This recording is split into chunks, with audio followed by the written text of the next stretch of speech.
Howdy, howdy, everybody. Welcome back to Counters Casual Competition. My name is Counterfeit, and alongside me today is the returning, amazing, fabulous MaizyMarzipan. Maizy, how ya doing, huh? How ya doing? I have also been hydrated. I mean, I've got my water bottle, I've got my beetroot and stuff smoothie, so I'm good to go. It's a new set, Maizy. It's all very confusing. Do you think by the end of today we'll be less confused or more confused? I don't think that's a bad thing because Oh, it's quite cracked the code yet, and everyone's just doing their best and throwing stuff at the wall and seeing what sticks. Oh, we all good? this is what happens if I forget one of the things before it started, which is that, let's see. Are you coming through there now? Can you talk again? Good morning. There we go. I do apologise. It looks like I didn't turn your audio on, which is a very easy thing to do. OBS loves changing devices on me. But you should be able to hear now. Wendy, thank you for being in the chat as well. So, Maizy, let's start this over again. By the end of today, do you expect us to be more or less confused about set 7.5? Well, Counterfeit, I expect to be more confused, and let me tell you why that's a good thing. Please.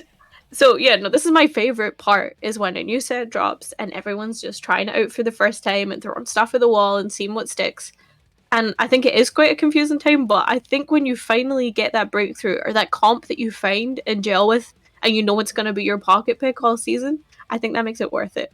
So bring on the confusion. So a quick reminder for anyone who hasn't been here before, this is a casual competition, which means that the emphasis is on playing for fun. So let's take a quick look at our prizes for today and what the players are playing for. So we have a little legend egg for first and second place, a little legend egg for a random player, and then Rick's GG coming through with the RP prizes as always. You can check them out in the chat. They're an amazing organisation supporting women and non-binary talent and teams throughout the esports scene. So Let's go. yeah, they're a really, really good organisation. Definitely recommend checking them out. And they're the reason we have RP prizes, because I sure can't afford to give them otherwise. Well, so I believe, Maizy, we're going to have our standard 3 rounds of play today. And in fact, we've got our first lobby ready to go. Ooh, interesting. So let's waste no time in getting the Confusopoly underway with let's see, who have we got? So not all the players who were looking like they're going to be streaming today are streaming, so let's get rid of Yucca for the time being. Switch to a 4-person POV. I think Shacklinks has also forgotten to switch scenes, which is a very, very common streamer thing to do. Yeah, I do it all the time. There's nothing wrong with that. Alright, so just going to check everything is good to go. Alright, no, it looks like Sapphire Miss has also forgotten to change as well. Don't worry, I'm sure they'll get there eventually. So we haven't actually talked about the set as of yet, which should probably be a good thing to do on our first one in set 7.5. So we're in the new realms. We're not in the Dragonlands. Well, no, I suppose we are in the Dragonlands still. We're just in a different part. We're still in the area. I would say so. So as you can see on our carousel here, we've got a whole bunch of new stuff coming in. Of course, you know, because we're gentle commentators, we're going to bring people in gently. So, Maizy, yes. Are there any of the new traits you'd like to highlight as you found particularly interesting so far? Oh my goodness, yes. I already have a favorite, and you know you shouldn't pick favorites, but I have one already, and it's Lagoon. Lagoon as a vertical with their new dragon unit, Som, as a carry. Like, lots of AP items. Big, strong, destructive board dragon. It's an absolute joy to play, and I really hope we get to see some of that today. Yes, I hope we do as well. And of course, as we see on Bizzo's board, we've got the returns of some old favorites as well. Though, as you can see from the trait listing down the left-hand side, some of them are set up a little bit differently than before. We've got Dragon Marts and Rage Wings both now 2-piece rather than 3-piece on the initial bonus. So hopefully we get to see people playing things a little bit more flexibly. Ooh, yes. As much as I said I love a huge lagoon vertical, I love seeing the way that people interspace all the different well, I suppose there are now two unit traits instead of just going hugely vertical. I love seeing how people slot all those together and seeing it all at the end. So I think Bizzo. Okay, there we go. We've got our other players. They have managed to catch up. Wait, they swapped their scenes. So Sapphire and the Astrals. So we've actually got from Mort gave us the details on how all of this stuff worked for Astral, because it's not exactly the most straightforward thing. It's now based on the star levels of the Astrals you have on the board as to what rewards you get, which I'm trying to think, that's a throwback to Cultists, I suppose, maybe? Going back a few sets? Yeah, because Galio, of course, would have more health based on the amount of stars you had across your cultists on the board. So yeah, Astral's the same sort of premise, giving you more rolls, higher rolls on your loot orbs based on how many star levels across the board you have on your Astral units. It doesn't look like maybe Sapphire is going to commit down this because, oh my gosh, they found an incredibly early... oh my gosh, this is where I'm forced to remember what the name of the unit is immediately. Oh, it's not Scarl. It's I always not say Scarl, though. It is Scarl, but it is not Scarl at the same time. Zippy, that's right. Zippy's our guild friend, giving 3 guild immediately. And I believe that's a whole bunch of extra defensive stats, if memory serves correctly. I believe it is. Of course, Zippy is Scarl's model. But we're calling them Zippy. They're just going by Zippy these days. I love that for them. So up against Yurka. So Yurka has gone for the Astral. So they've actually gone for Built Different, which is interesting. I believe Built Different got nerfed just coming out of PBE. So apparently there's some pretty good builds in there that needed to take that nerf. So maybe Yurka knows something that we don't.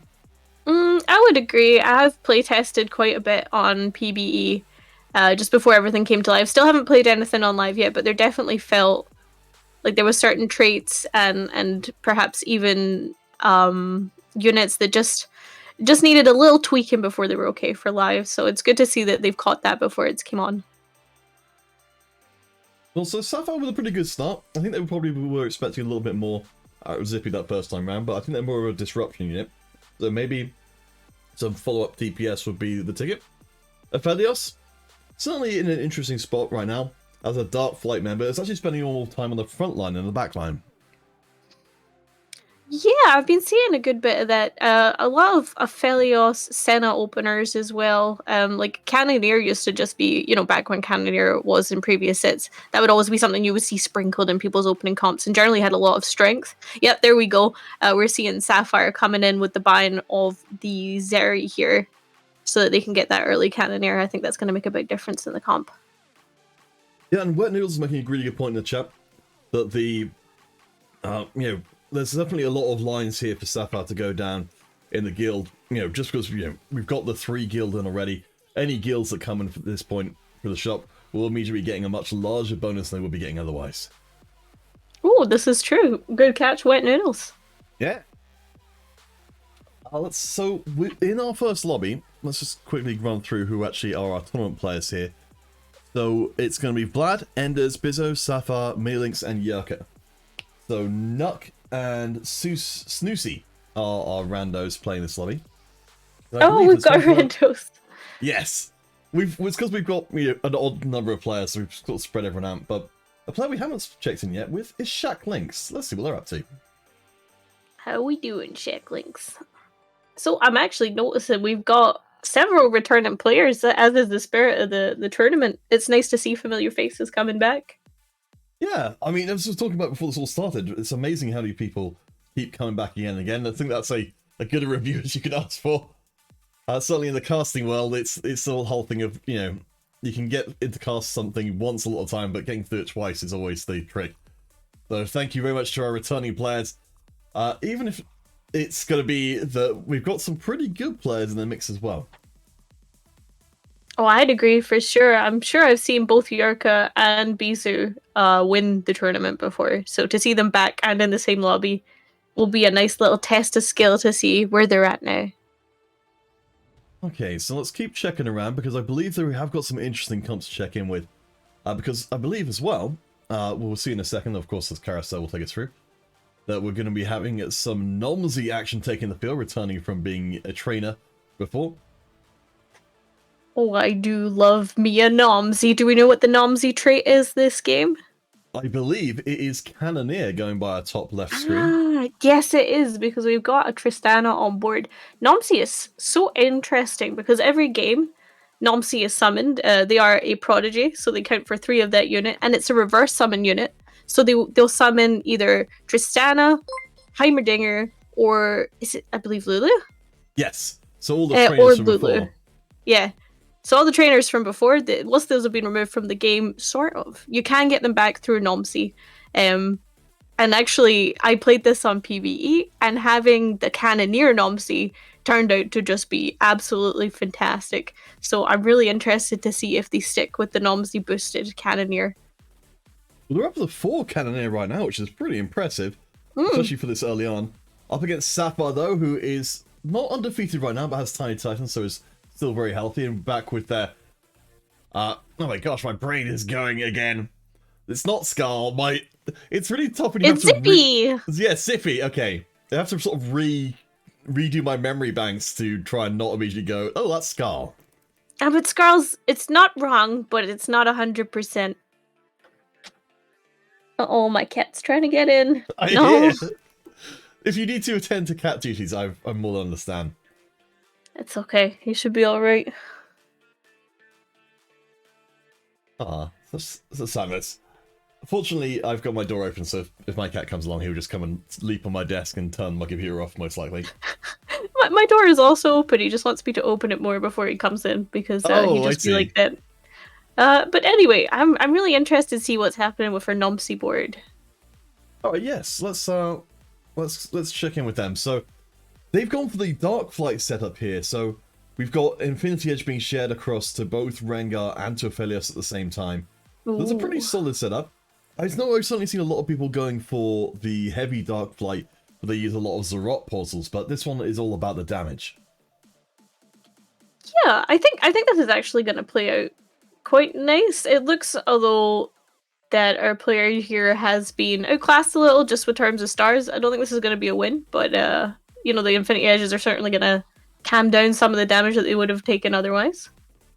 Yeah, I'm intrigued to see someone actually using Aphelios as a carry, because it's certainly the games I've been in, it's been such a thing of being, you know, we're trying to use the most broken version of Dark Flight, you know, either with the Vow or with the Zarot portals, you know, just spamming those everywhere, that I haven't yet seen anybody use Aphelios presumably as they're intended. Yeah, this could just be a little strategy they're using to give them some strength through mid-game here. This Senna 2 is going to help lots, and we got ourselves a Rel coming in too, so an extra little Dark Flight for us here. No Dark Flight spike until 4 Dark Flight, of course, but we'll just see how it goes. Just another person to get an IE, I guess. Yes, which isn't absolutely perfect, because of course Rel's not going to get a huge amount of benefit from that, but I take your meaning here. It does feel like this is a decent part-way point. I mean, we're in a lost streak for Vlad all the CS right now, and I think if they can find maybe 1 or 2 more items that will help enable, well, at least one of these cannoneers to go off. Unfortunately, it's looking like items aren't quite their friend. Yeah, might need to maybe look at a pivot here. They don't seem to be doing too bad. They've got their loss streak. They're not taking terrible losses. It's nice to see 4 Cannoneers so early. I really, really do like Nomsy as a unit and the flexibility it can offer your team. I suppose something which I think we got so focused on the Cannoneer that we didn't even look at the augment here, which of course for Vlad is going to be the Whispers. So they've got an extra Whisper in the bank, but they haven't got any Whispers on the board as of yet. I imagine that'll make a pretty big difference in terms of being able to actually tear through the defenses with these Cannoneers. Oh, for sure. I think they have a plan in mind here, and I'm here for it. I'm interested to see how this all develops. Oh, well, we do know that the Shimmer skill item is going to be Draven's Axe, newly nerfed, but still pretty OP. It's going to be stacked together with the Infinity Edge. So we've got no Dark Flight anymore. You noted about the Aphelios Senna carry set up to start us off, and that's what we've got here for Vlad. This is good. I think, well, it's a shame that the Earthshimmer Skill Dragon here has been Zephyred.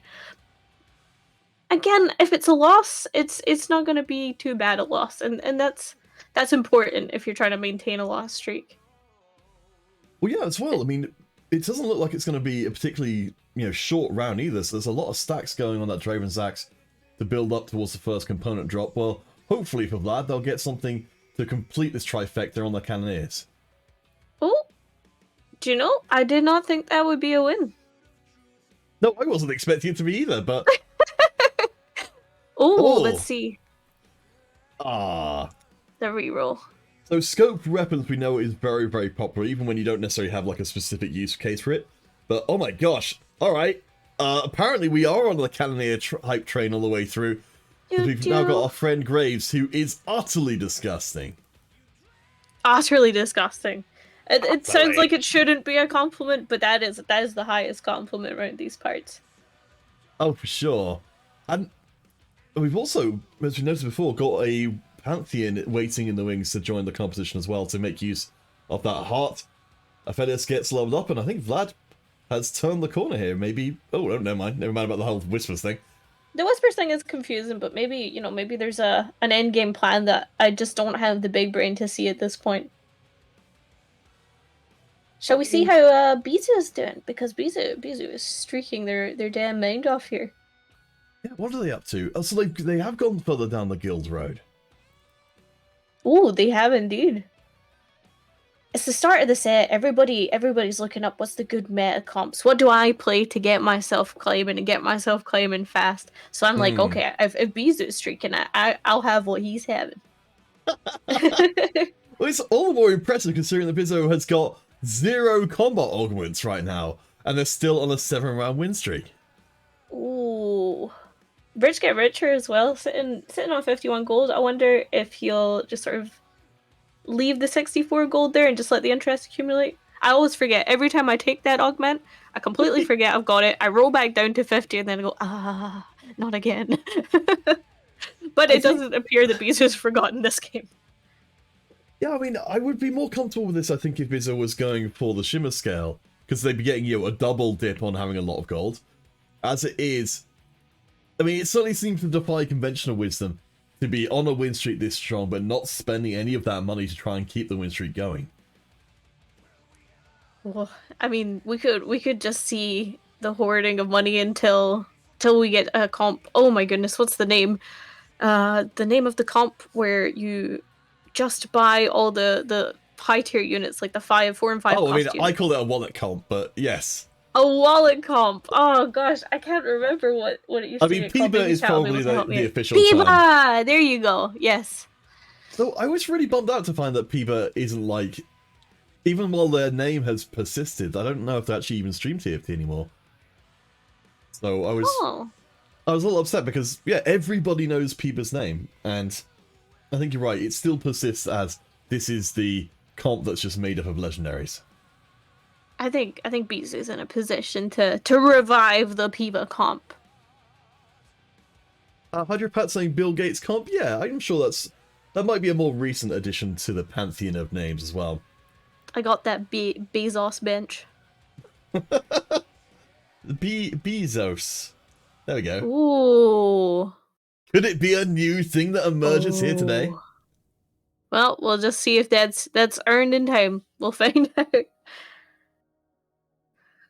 So I feel like we've jinxed. Oh, sorry.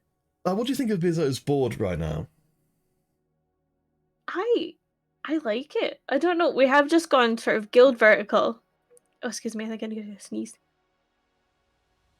Well, yeah. I wonder if we might see the aggressive items moved onto Twitch at some point, because I certainly had my eyes open at some point in the previous set just to how effective a carry Twitch can be, despite not necessarily having the most direct damaging setup. And so actually they'll be up against Vlad or the CS, who's now got a Quincy's Rage Blade on their Graves. This should be pretty scary.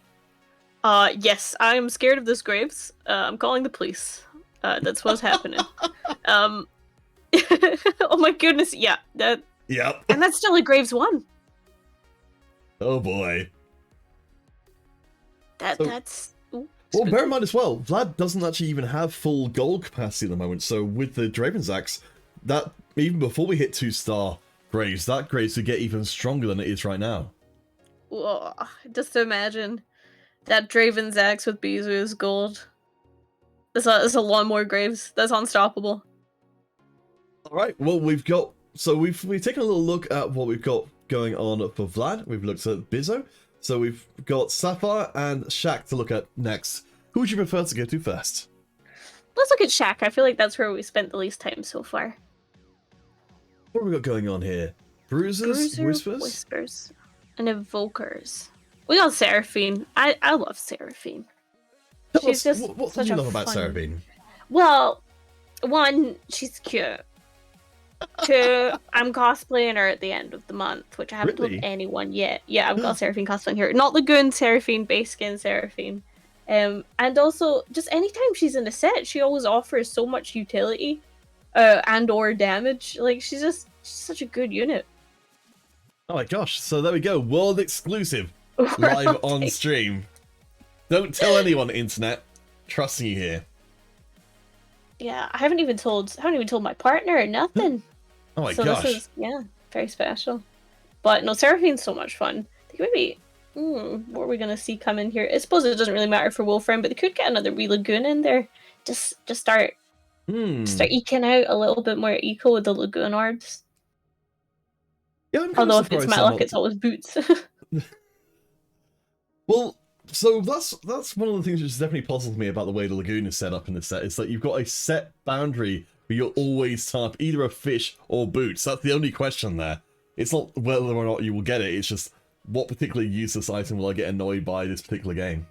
I don't know. Anytime I see the fish bones or the boots, I always just laugh. I don't know. It makes me happy. That's probably a good way of approaching it. And I mean, with Lagoon Orbs, it's not the actual ratios that Riot post. It's 50-50. You either get it or you don't. That's the real odds. Trust me. Well, there you go.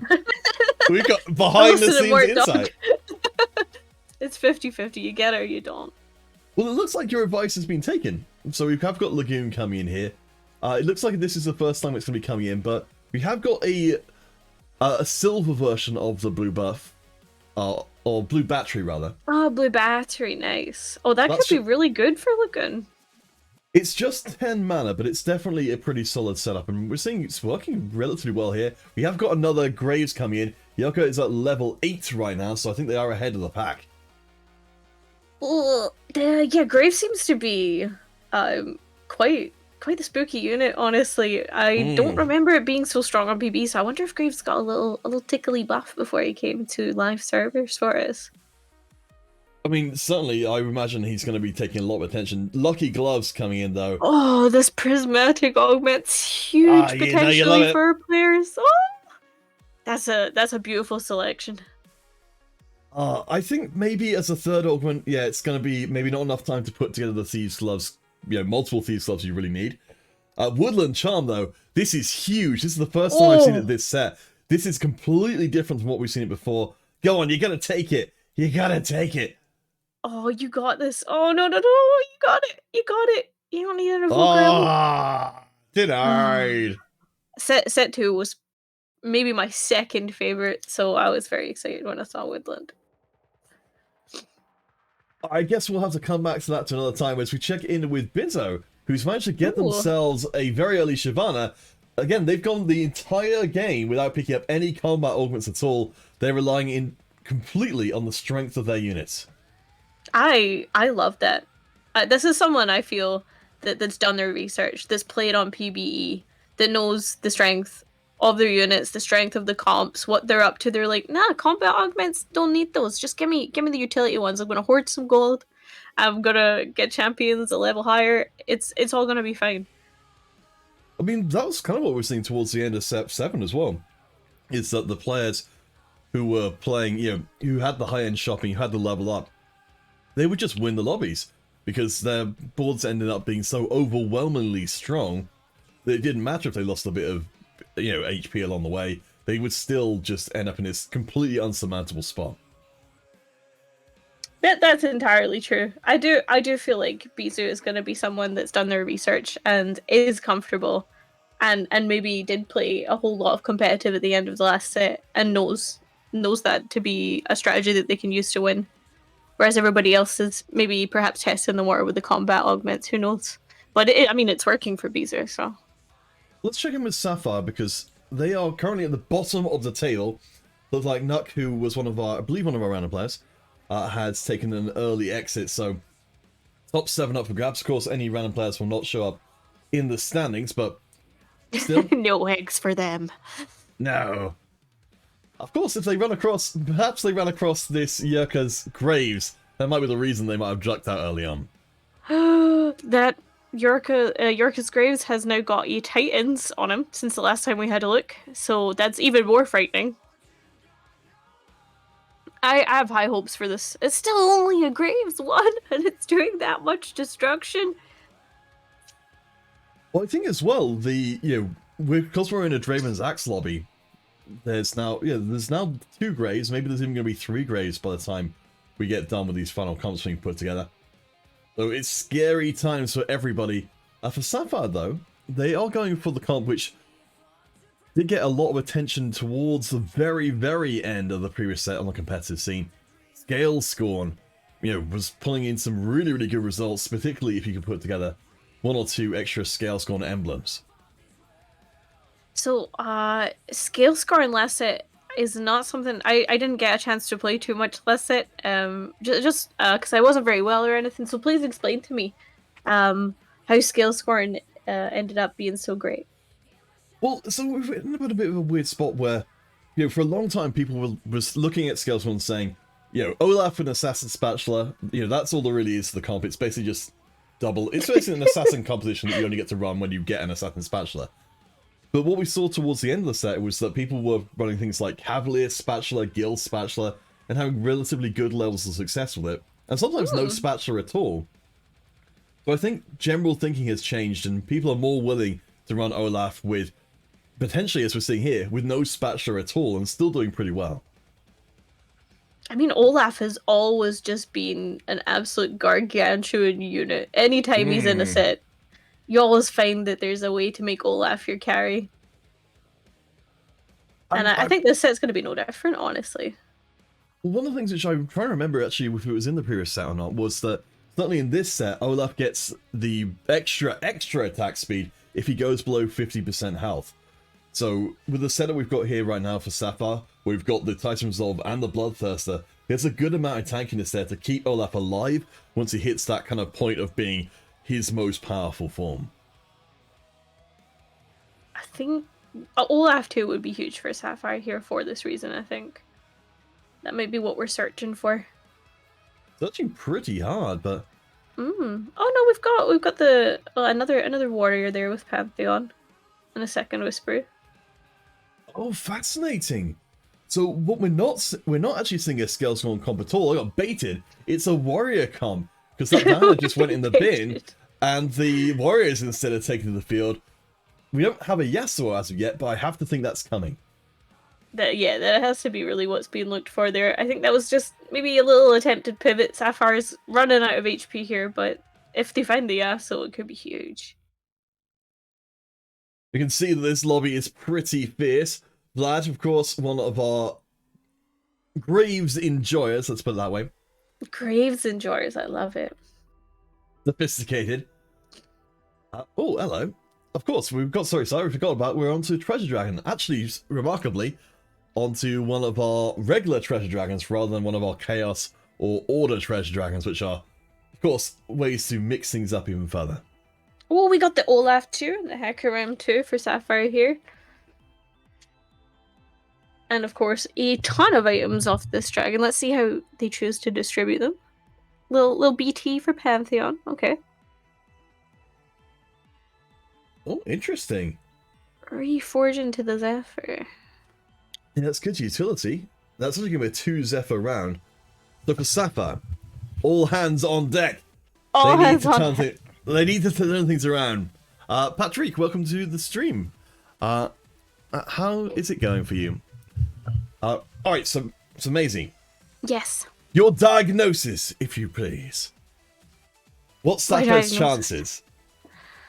Ooh. Are you feeling good? Or are you feeling like, this might be Sapphire's last legs? I have hope. I think Sapphire can win this round and start taking some dubs back. I think one of those Zephyrs got negated though. Oh, that's unfortunate.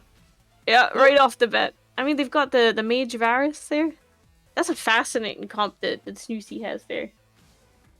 Yeah, so the way that the Astra works now, it's it's built around the Varus and the Lux instead of our good old friend Nami, but it's kind of interesting that we've kind of seen Lux taking Nami's place in that previously they were sort of concerned, is Nami a damage carrier or is she a healer? In this case, we kind of basically just had them go all the way down the route, and Sapphire barely stays alive. Oh, too much CC coming out of that new Astral comp there. That was... Oh, I really believed Sapphire could do it, but the Olaf 2 and the Hecarim 2 did make a huge difference for them.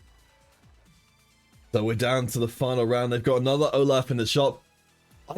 I'm thanking for Sapphire here. I suppose you can certainly forgive them for making some longer term plans, because either they're going to die in this next round or they're going to go on a winning streak. So let's see which one it's going to be. I have hope. I have hope. Good Pizzo here with our very, very popular comp, which is actually just a rehash of a... Like the Mirage is almost the same thing. For the Rage Wings, it's pretty much the same deal.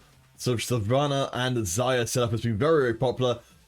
Oftentimes with a little bit of guild on the side as well, but Sapphire holds on. Sapphire taking a Bizu!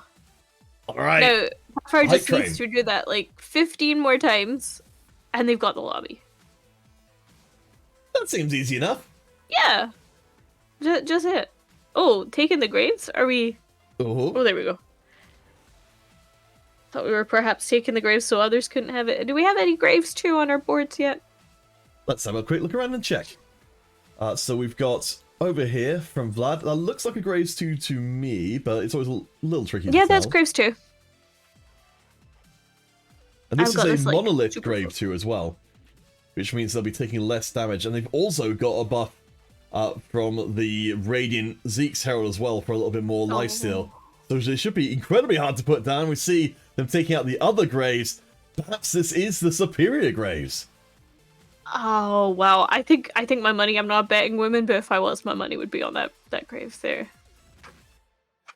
Let's compare to our other graves player. Who's Let's check a second. It looks like Sapphire will hold on, so that's good. Oh, let's go Sapphire! Sorry. No bias here at all. Oh, Patrick, I love to root for an underdog. 5 HP in a dream. That's Sapphire. That is the comeback city. I don't know if you were here for when Gila did the same thing. Got to 5 HP and went on to win the lobby. That was a pretty amazing day. That's why he's got to miss the 5 HP. Patrick, you're from the Modern Combat 5 days. Well, gosh, that's going back away at this point. Oh, great to see you. Thank you for coming to the stream. Hopefully you have any idea what TFT is about. Otherwise, this is probably very confusing. But we'll do our best to make it understandable for new friends coming in, because this is a new set, so everyone's a little bit confused. It's a very unique and wonderful time for players of this game where we all collectively try and work out, what do I do this time? Yeah, it's almost like we're sort of crowdsourcing understanding. And we just, every day a new guy drops onto the competitive TFT subreddit and everyone just dives on it to play only that comp for the next couple of days. Oh, wait a wee minute. That's a 2-star Yasuo. That is a 2-star Yasuo. And a 2-star... Oh, there's a lot of strength in this here team. Let's see how it does up against... Shyvana. Remember, this is the Uber Graves. Dare you stand against it? I don't know. I think Uber Graves is gonna win the lobby. It's close. Sorry. No. Alright, we'll be looking to take the Uber hit. Graves. But Sapphire can't. No, Sapphire! You were the chosen one. Sapphire! My money was on you. Alright, well, Sapphire is out. We'll get you next lobby. Sapphire is out of here. So we're down to our remaining 3 POVs. So we've got Uber Graves up at the top. Mm-hmm. We've got Bizzo with the Rage Wing set up down the bottom left. And then Shaq, who we haven't actually checked him in for a little bit. Oh, Hydropat. Oh, I see. In lobby 1, that apparently there's an insane board going, so we'll drop in Oh, I do Hydropat as love one an of our. insane. All right, we'll have Hydropat in the bottom right hand corner there. No, This... summoners travel with us. Oh, this is a. Oh wow, this is lobby 1 we're looking at right now, and this is a press the attack. Oh my gosh. Yeah, this is a pretty filthy board. We were just talking about combat augments and how people generally elect to go for more utility-based ones, but not today. Not on this board. Oh my gosh. We'll spend one round checking out how horrendous this is. Yep. Oh my goodness. It was short. It was nasty. I love the swift shot Hecarim at the back there as well. That's amazing. Oh yeah, he's doing his best. I love that. Alright. Thank you, Hydropat. I'll take you out for the moment just because it's going to make things a bit confusing. Alright, so back to lobby 3. Back to our regular soldier program where we have a 3-item treasure goblin, which is attempted to be made a thing by Makes on the EMEA stream. What do you think about the idea of calling that one the treasure goblin? Treasure goblin? Yeah. I don't love really know it. why, but it's I'm a huge advocate of goblins everywhere because, in Dungeons and Dragons I play goblin always. Really? Yeah. I never knew. All this time. And I love goblins. Like, so for that to be the treasure goblin, he sounds like that. Oh well, it looks like Treasure Goblin is picking up steam. Let's do our parts in promoting it. So we've got a lot of items coming in here, and we can see up on our top screen that Vlad having a little bit of trouble, I think, trying to find places for all this stuff to go. Oh yeah, I think they were just like a kid in a sweet shop. There's so many options, they're not quite sure where to put it, but I don't think there's necessarily a bad option here because they just have all this backline. Oh, this the Gigagraves? Turbograves? Gigagraves? Oh, I think it was the CC there. There was too much CC for Graves to pog off. Who are we seeing here? This is... Unfortunately, there's a little chat window in the bottom left just keeps us from seeing who we're actually looking at there. But... Alright, let's keep rotating around. So, we haven't checked in with Shack Links, aka Mini Links, for a while, and they have gone down the Whispers route. We saw a player, of course, with Whispers on their augments before, but I think they didn't decide to go for it in the end.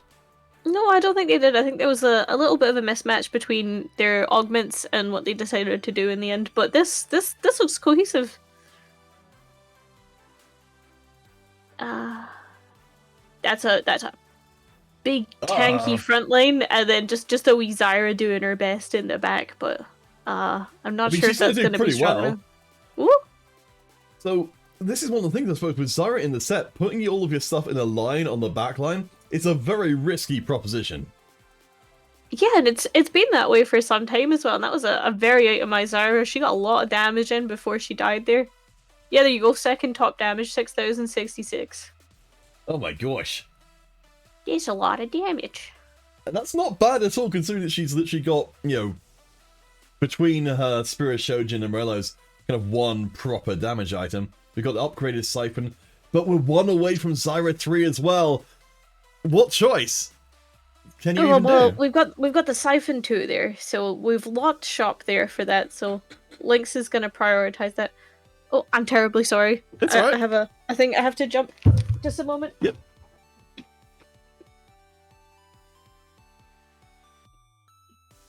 Alright, so we'll see how many Lynx does up against. I believe this is one of our other players who we haven't seen very much of, so it must be one of our non-stream players, who has gone for the Lagoon setup. Gonna do a pretty decent job of holding on, but not gonna be good enough. So that's a locked shop. You can see the Mini Lynx is hungry to get that Siphon 2 into the mix, as much as they want to get Zyra 3 online as well. This will be a relatively strong and possibly even unbeatable Whispers come. Oh, sorry for that little interruption. That's a what? Joys of doing this from home.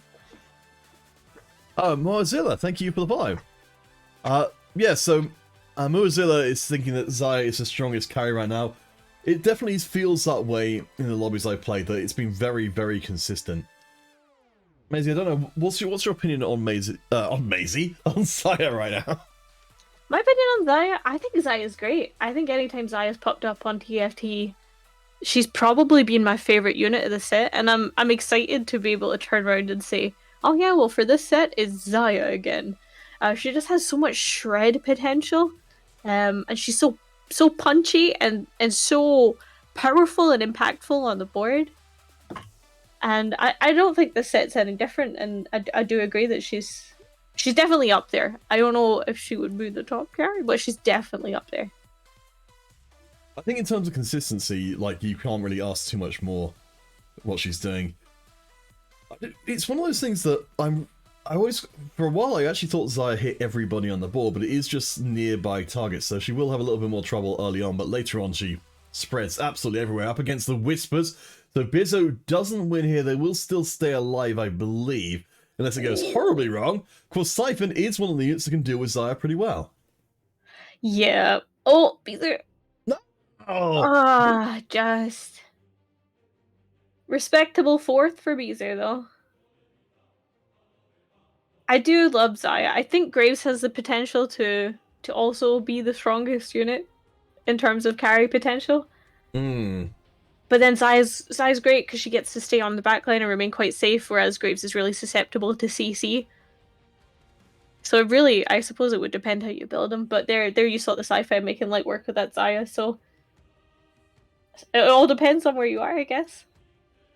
Let's see who goes up against the power of the Mini Lynx's Whisperboard. It will be the Graves. We'll get to see for ourselves which is the superior carry. Bear in mind, gentle viewers, this is a fully loaded Graves with every kind of buff you could ask for. The Turbo Graves. The Giga Graves. Oh, I like Giga Graves. That works pretty Giga well. Graves. Yes, 3 Gs. Oh, Giga Graves down. Oh, apparently it's Whispers all the way. Okay, Many Lynx is giving us an absolute masterclass in how to play Whispers right now. Oh, and a second Zeke's. Oh boy. To throw on probably the Olaf, let's be real. And still no Zaya 3. They're still looking, but still no Zaya 3. I guess they're holding their gold just now. We might see the Zaya 3 come out in a roll down. Pills has an alternate and shocking opinion, gentle viewers. They don't think that Zaya is the best carry. They don't think Graves is the best carry. They think that Susan, aka Nasus, is the best carry. Thoughts, Maizy? No, this isn't chosen Siphon or Nasus. This is just Nasus. I'm sorry. I don't agree. Oh, well. Hills, there you go. You've been done told. And it's first mod. There's the player with the Lagoon setup. We haven't got to see too much of them, but the 3-star Zyra comes in. Surely Mini Lynx has the lobby. I believe that I believe that is the case. Let's a quick refresh on what Anders is playing. I guess we'll see in a moment. Oh, Lagoon. Yes.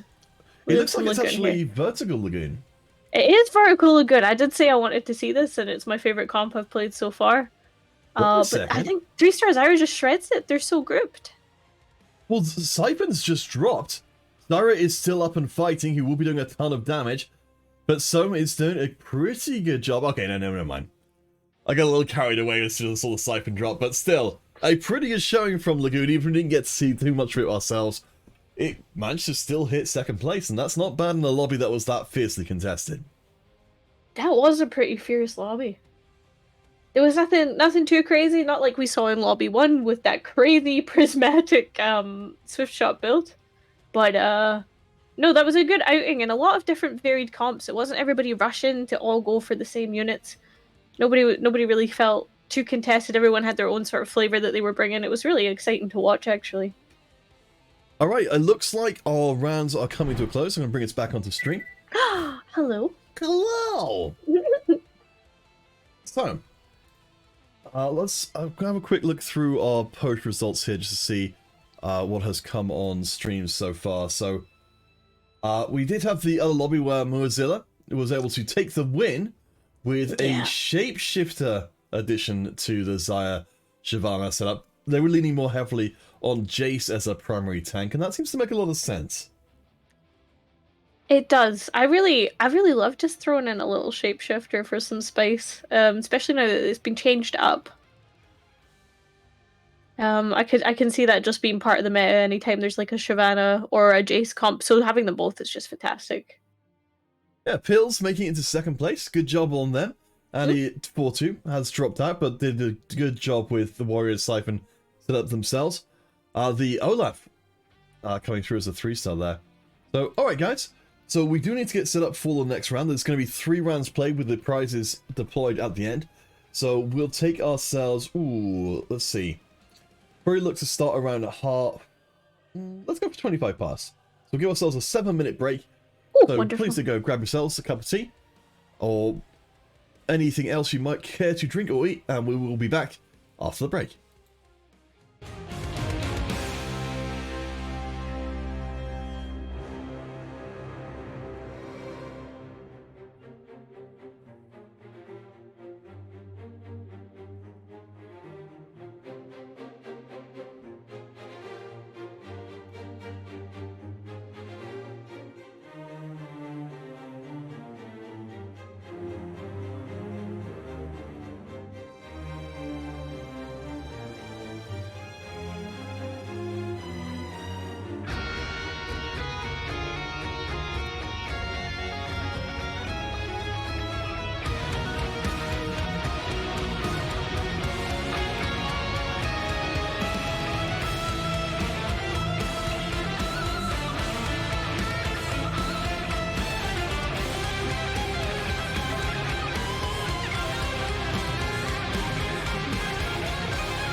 Howdy, howdy, everybody. Welcome back to the stream. Let's bring our wonderful faces back on because we are about to start our second round of play. Now, Maizy. Yes. We have actually got some of our lobbies from the previous round, so let's take a quick look and see what they've got up to. So, this was one of our off-stream lobbies, which was won by Bizzleberry with a 3-star Soraka. What is this world? Why are we living in it? Oh my goodness. Oh, I'm kind of sad we didn't get to see the POV of 3-star Soraka. And also, quite interestingly, in second there, the 3-star Astrals. It would have been really nice to see how those loot orbs were coming out with that many stars on the board. But, oh, that looked like it was a really fierce battle for the lobby. But 3-star Soraka, nobody's beating that, right? No, not this day or any day. So this will be the lobby which we had on stream, which was Minilinks winning things out with the Whispers. Despite the fact that Ender's First Mod actually did manage to pick up a 3-star Seraphine by the end of the game, which is no small feat. No, not at all. And Som had really great items there too. On paper, if I had to guess which one would have won out of them, I would have always went with Ender's First Mod. So again, I'm really enjoying coming in and casting at the start of the set and being able to see what these comps are actually capable of. Yeah, I think we're going to be learning very much how to find all the most busted stuff ourselves. And this is our last lobby where we did talk about it briefly before, but it's a show on stream. So this is the shapeshifters being added in with... It actually looks like it was a... Of course, this was the Swift Shot composition we saw very briefly on stream, completely destroying everyone. I forgot this was the... Yes. Oh, those boy, augments were just incredible. That was just like the perfect storm for Swift Shots to just decimate. Like, that was a beautiful... I'm sad we can't go back and spectate. Right, out of spectate mode. But that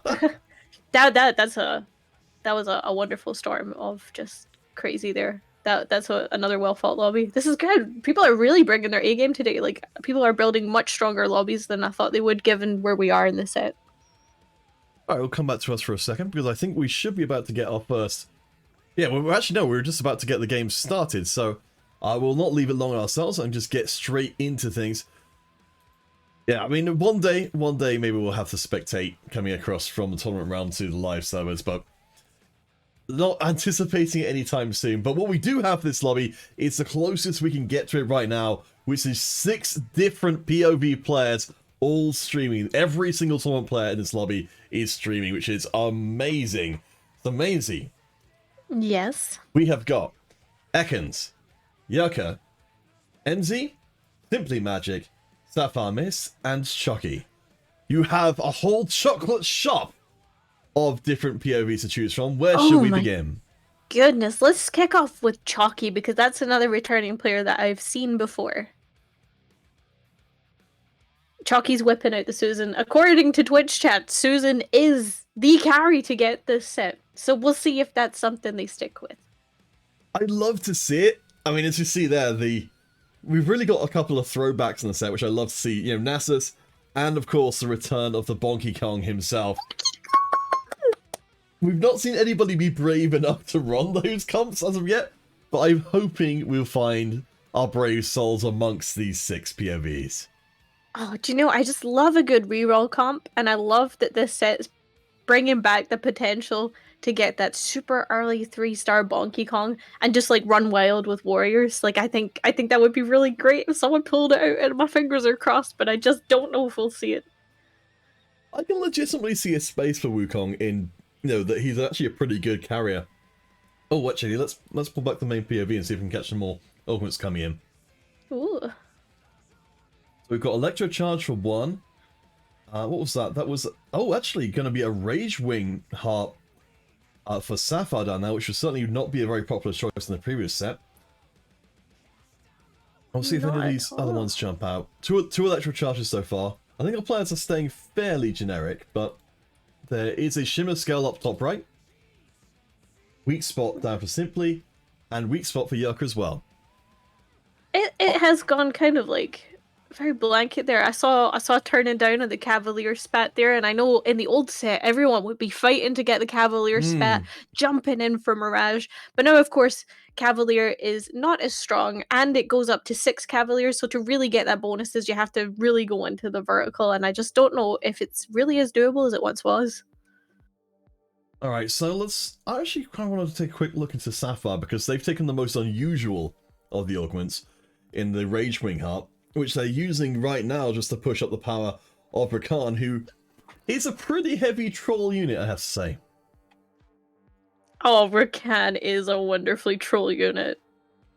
You say it like it's a bad thing, but I adore Rakan.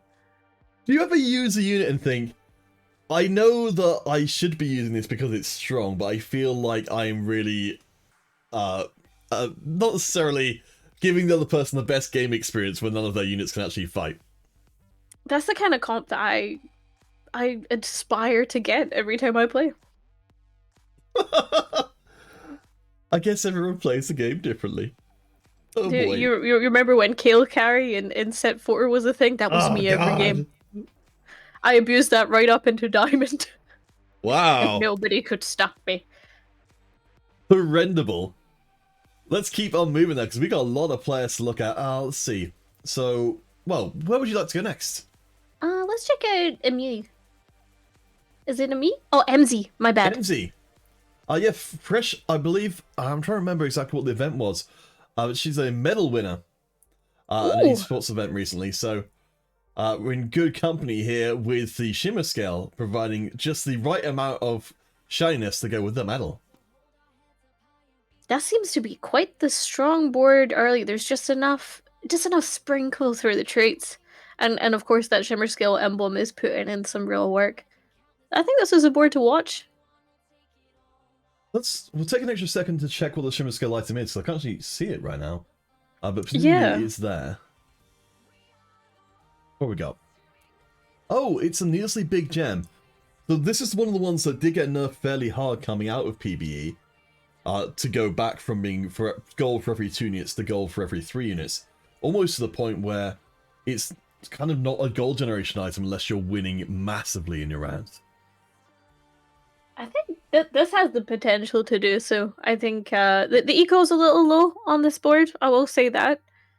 Perhaps maybe look to sell the Nidalee or something if we get the win here. But yeah, other than that, this does have the potential, like for sure. Also, it has Bonky Kong, and you know we all stand the return of our Lord and Savior Bonky Kong.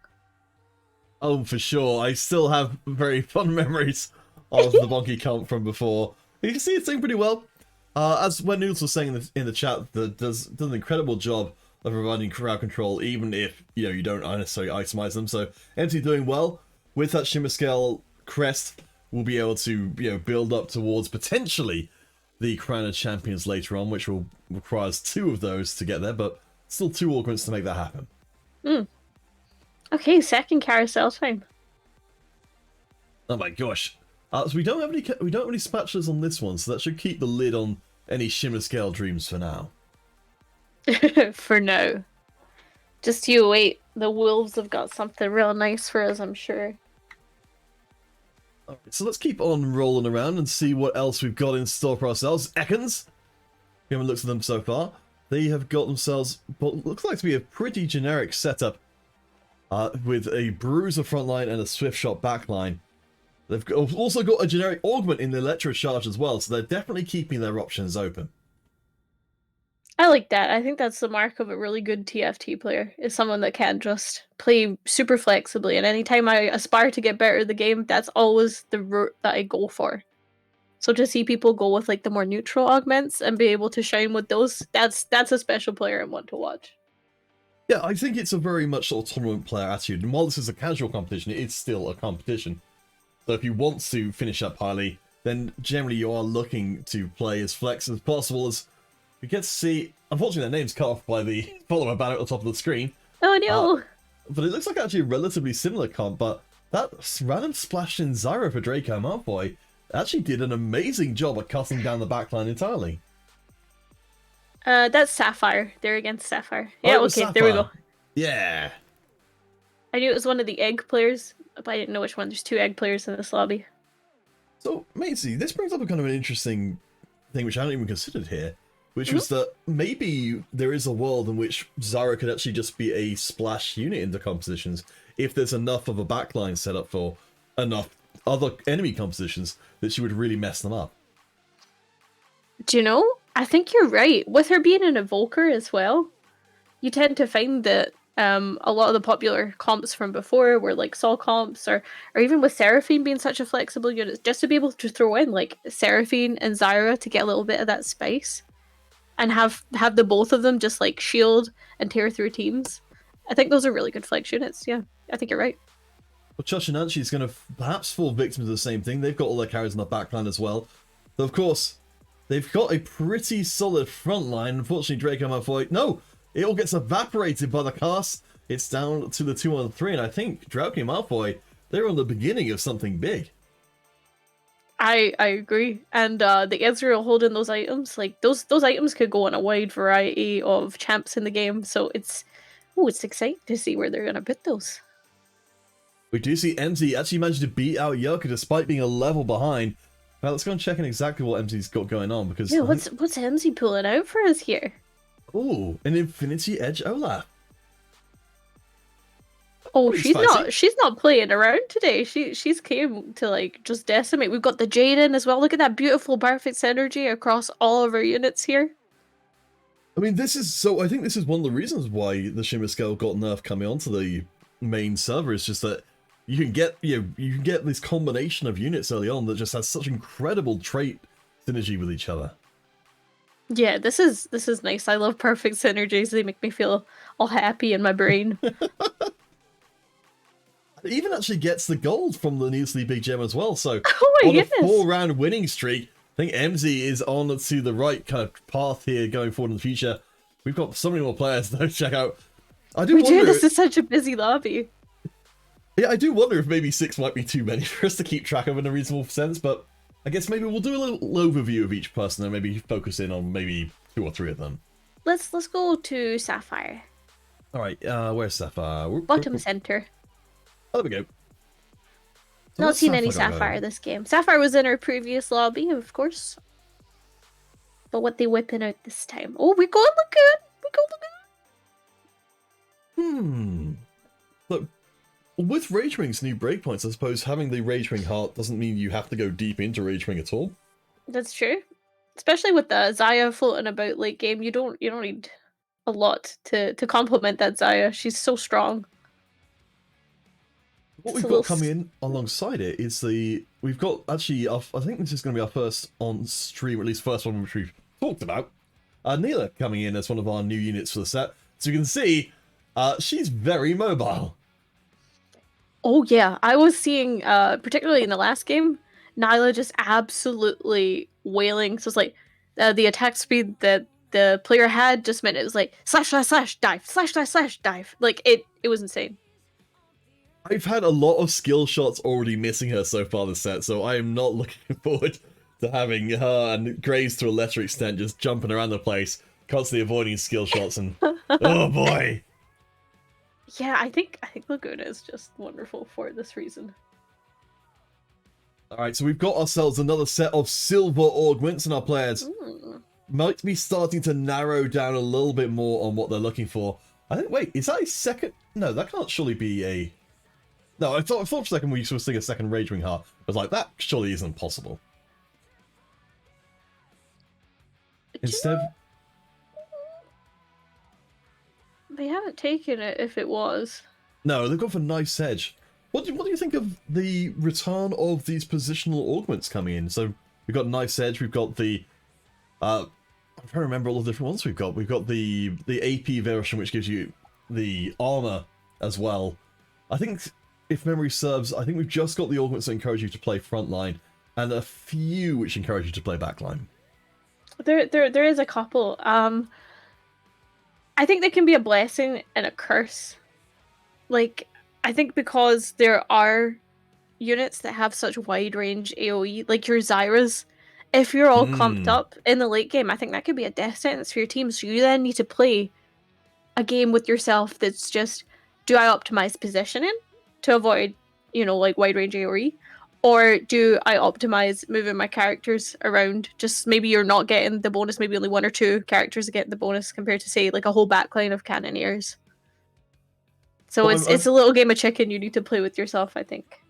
well, I like the setup that Yurka's got for it here, in that we've got, we've got the two different lines. We've got the front line of units that doesn't mind getting hit, and then we've got the two warriors along with our...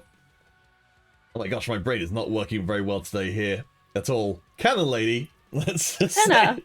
Senna, there we go. Oh my gosh, it's too early in the morning. It's okay. But they're all walking forward, so they're not staying in line with Senna, which I think, further to your point, feels like it's minimizing your chance to get really messed up by AoE.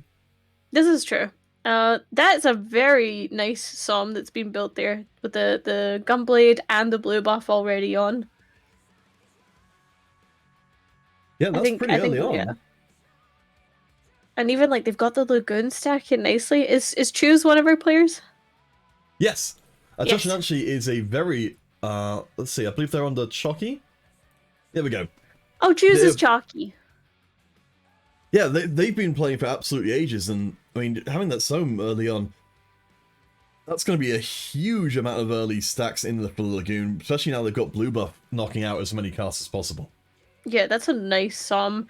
It's looking like they might go Archangels as that final item there, like when they're picking up this tier just now. That's maybe where my brain would take it. It makes sense. I mean, because we've got to build up the casts over several casts anyway, so having that immediate AP will be a little bit less than ideal. But bear in mind as well, Joshinanshi is on... no, it's a second Shiv. Ooh. Intriguing. I mean, Joshinanshi is on a 6-round loss streak right now, so they're going to need to find something to turn around. Maybe the Shiv, or rather in this case a double Shiv, will be what it takes. It does seem to be unfortunate that they've just got the 1-star champions. I think with just maybe just a little bit more time, because the items are good, the units are good, the synergy is there. But I think if they can just get 1 or 2 2-stars, they'll have the edge to be able to pull themselves out of this loss streak. But again, they're not losing by much, so this is not a bad place to be in. Yeah, we can see, actually, this could be the round it gets all turned around, Joshinanshi. Managing to chew through that front line, and yeah, the last bits of damage are in. The 6-round loss streak is hopefully at an end, and they'll celebrate with a little burst of 3 gold, just to make them feel even better. Yeah, I think they could be on to doing some really nice things here. There we go. We got a 2-star coming out. Granted, it is a Malphite, so we're not gonna see a level coming out to get that in right now. But just a couple of stars. It's just, I think that's gonna pop. I think we're gonna be coming back and seeing this in the late game and going, wow, that's a good Lagoon comp. All right, we'll keep an eye out for Joshinanshi. Who else haven't we checked in with yet? Oh, Simply Magic. I'm pretty sure we haven't seen this because we haven't talked about Nomsy this game. Oh, Nomsy, my liege. It's Cannoneer Nomsy this time. I love Cannoneer Nomsy. This is my favorite iteration. And something very fascinating about Nomsy is that you can actually put items on them. You can't put items on their summoned units, so in this case the Tristana, but items on Nomsy, totally fine. Well, the interesting thing about this one for Simply is, you're talking about sort of transitional comps, and it seems like there's quite a lot of that in this set that people will play, one style of board and then go for something completely different. We're not seeing really anything which is pushing forward the idea of Cannoneers in Simply Magic's setup. Instead, it's looking more towards a caster, because we've got Blue Battery and we've got the Spirit Shojin as well. This is true. Although this seems to be working for them for now, and we do have Cannoneers on the bench. We've got Raphelios, we've got Senna, we've got Zeri. I can't tell if they're like mid-pivot right now or, where they're going with it, but you're right, it does look to be more of a caster setup. But then we're holding the Cannoneers. They have plenty of gold to play with, though. They clearly have a plan. Oh, hey, Shimar. You forgot the competition from today? Don't worry. It's going to be back again in 2 weeks' time. Looking to try and get back to the regular schedules. I know it's been a little bit of a layoff. But yeah, for Simply, it does look like they've just kind of got a pile of whatever units they could get up to 2-star in the early going. Though I say, what units they could get up to 2-star, they actually aren't playing all of their 2-star units. No, they're not. There is just a Sedge sitting there, even though that would give the Cavalier with Lilia. Yeah, I'm not sure where they're taking this. They managed to get the early Zaya too. Or the Zaya also, I should say that is a Zaya 1 for anyone That's watching on a true. smaller screen. You're going to be careful. So they've actually did fit in a carry, or additional carry, in the form of our friend Aphelios, who's got themselves a Giant Slayer to be buffed up with the Cannoneers, up against Nexus Destroyer, who's got a decent Cannoneer setup of their own. I think it might be a little bit too much for this burgeoning win streak of Simply Magic, especially since Nexus is at level 7. Yeah, Simply Magic, I think maybe just needs to refine the board a little, decide what they're going for, and go for it because they got plenty gold. But we got a new line of augments. New augments just dropped. Oh, a new augment dropped this morning. Oh, and it's a gold augment this time. So we've got silver, silver, gold this game. Okay, so relatively, reliant on our board strength here rather than pure power. I don't know how well this is coming across on stream, but let's do a quick whistle-stop tour where we are with our comps and augments. So we've got Whispers with extra bruises and now a side of healing as well with Thrill the Hunt coming in. Do you want to take this next one? Yeah, so we've gone Ragewing. We're sitting through Ragewing. Ragewing, of course, now is a 2 and 4 trait rather than starting at 3. We've got some guild, little sprinkling a warrior, little guardian, little skill scored. We have just a wide board here of loads of different traits. Yeah, the doubles knife edge setup there seems like that's a pretty all-in from Yerka. We'll see how they do before we move on and check out our next player. Actually, they're up against Simply. Note as well, we said that Simply's previous opponent was 1 level above them. In this case, their opponent is 2 levels above them. Oh my goodness, yeah. Well, Simply has stayed at 6. They've now got Zeri 2. We saw the 2 Zeris on Simply Magic's board, but that has gone to Zeri 2. I think they just need a little more strength, little level here, little direction. Simply can pull this back. But Yorka right now looking good, looking strong. Yeah, deciding not to take the Shyvana, which is interesting, given that we've got Ragebring already in the mix. Oh no, there it is. You spoke just in second you said it. Yorka's like, I'll show you. Yeah. Well, we checked back in with MZ. We haven't seen them for a little while. They were doing very well before. Now they're up to Shimmer Scale 7. And a gold collector as well. You couldn't ask for a better Ornn item. We've got a very good setup here for a Zaya later on. We've got Draven's Axe, a gold collector as well, and potentially Akinsu's Rageblade. I can see this getting to be a ridiculously high level comp. Looks like we'll be going for Shiryu for the time being. They're trying to place collector. Oh, they'll need to make Shimmer Scale first. There's a lot going on with these items. Yeah. I think she just didn't have enough time quite at the start of the game to get going, but she has a plan. Like, this is a focused gamer that knows what they want. Yeah, I mean, that's the thing, isn't it? With the Shimmer Scale items and the Ornn items as well, I think if you're recontextualizing your board, then there's a lot to do and around. And I think, we know even the very, very top level players have to sometimes make those hard decisions between, do I get my board sorted out? Do I get my items sorted out? Or do I just have to wait for another round? No, I think come next. Oh my goodness. Yeah, I think come next round, MZ will have just a lot to play with here. There's so many items on the bench. They're 1 off Nasus 3. Like, they've got a lot going on for them there. Alright, we'll check in with them at the start of the next round. Let's keep on moving though and see what's... So, Chucky is up to 7 Lagoon. I suppose we did spend a bit of time with Chucky before. I did say this was a board to watch. And yeah, they went Archangels as I thought they might. Ah, good call, good call. We're up to 7 Lagoon, so we'd have to get 2 more Lagoon to go up to the next level of play. And it doesn't look like we've got... Zeri came through the shop there, but didn't get picked up, so presumably Toshinanchi isn't seeing going full Lagoon as a priority. Yeah, there's no new hit point until 9 Lagoon, so I guess they just saw the Zeri and thought, no, I would rather have the... perhaps Silas is what they're wanting here. But they've got the, sorry, excuse me, I need a drink. No, it's fine. So let's see how Toshinanchi does here against the Cannoneers. In fact, does very well, crushes through. Quickly jump back with MZ and see how they are doing. So this is a much better ball for them. They've got fully set up from before. In fact, they've got the Gold Collector and the Gwinsues on our friend the Volley Bear, but actually struggling a little bit here up against our good old friend Aoshin, returning from the previous set and still an absolute monster to deal with. Oh yeah, Ocean definitely turned the tides of that match there. Oh, Sapphire on very little HP. Shall we check in with them, see what they're up to? Yes, I think that was actually their board we were looking at there. Yeah. Yes, it was. So they've got 1 HP, and a 1 dream. star. Sorry. That's alright. I was looking around the board, like, wait, Dream's in this set? Oh, geez, did I forget again? Yeah, the dream's a hidden augment that you get when you have very little HP and some ambition. So it wasn't in the patch. Oh, I mean, there's always the secret patch notes which they tell the content creators about. They don't tell anybody else.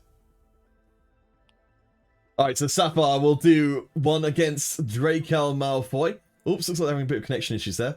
But while the Aoshin survives, the chance is still there. And the Siphon going for the wrong unit means the cast is still going to happen. I think it's going to be very tight. I don't think it's going to be enough. No, the 1 HP in a dream. Oh, there was a nice little bounce there. It was a short dream. It was. I'm very sorry, Sapphire. The Siphon, unfortunately, just bouncing the Aoshin up right before the cast there. Oh, right, Treasure Dragon! Let's go! Alright. So we'll take Sapphire out of the rotation for now. We'll hopefully make it a little easier to see a couple of our players. So we did see Whispers doing very well before, and that is what we're seeing from Draco Malfoy. We can see him a little bit easier now in the top left-hand corner. They've gone, as mentioned briefly, they've gone for the same setup we saw in the previous game, take the entire lobby, though they don't have a 3-star Zyra like we saw from that winning comp. Yeah, that was a clutch Zyra that came in. That was a 2-star Zyra right until I think the last fight, or maybe even the second last fight. But I think the 3-star might have been what clutched it for them. We've just seen Draco's just hit 8 there. They've got themselves a little Aurelian Sol action. That's intriguing.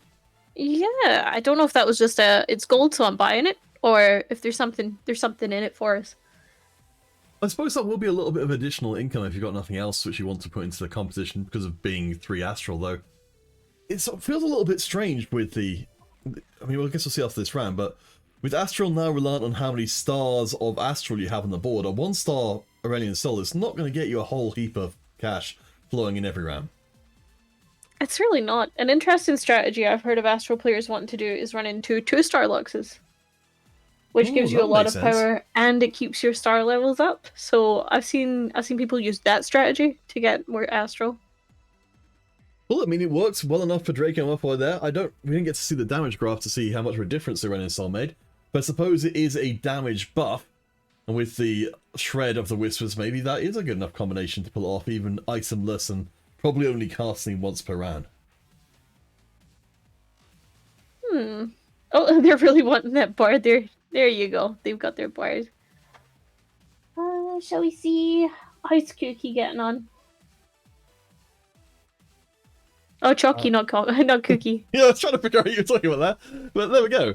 So Chochinanchi, they've got themselves a little bit of an unfortunate setup there. They've got another ice cream cone to power up Soam, but unfortunately there's not quite space to be able to put it on as of yet. Yeah, I really wanted to keep an eye on this board, and now that Soam's 2-star, I hope you can see why. Oh yeah, although this team that they're playing against seems to have a lot of beef about them. It's quite a beefy team. So it does feel like Soam does really, really well against boards which have, you know, non-dragon units which you can actually kill.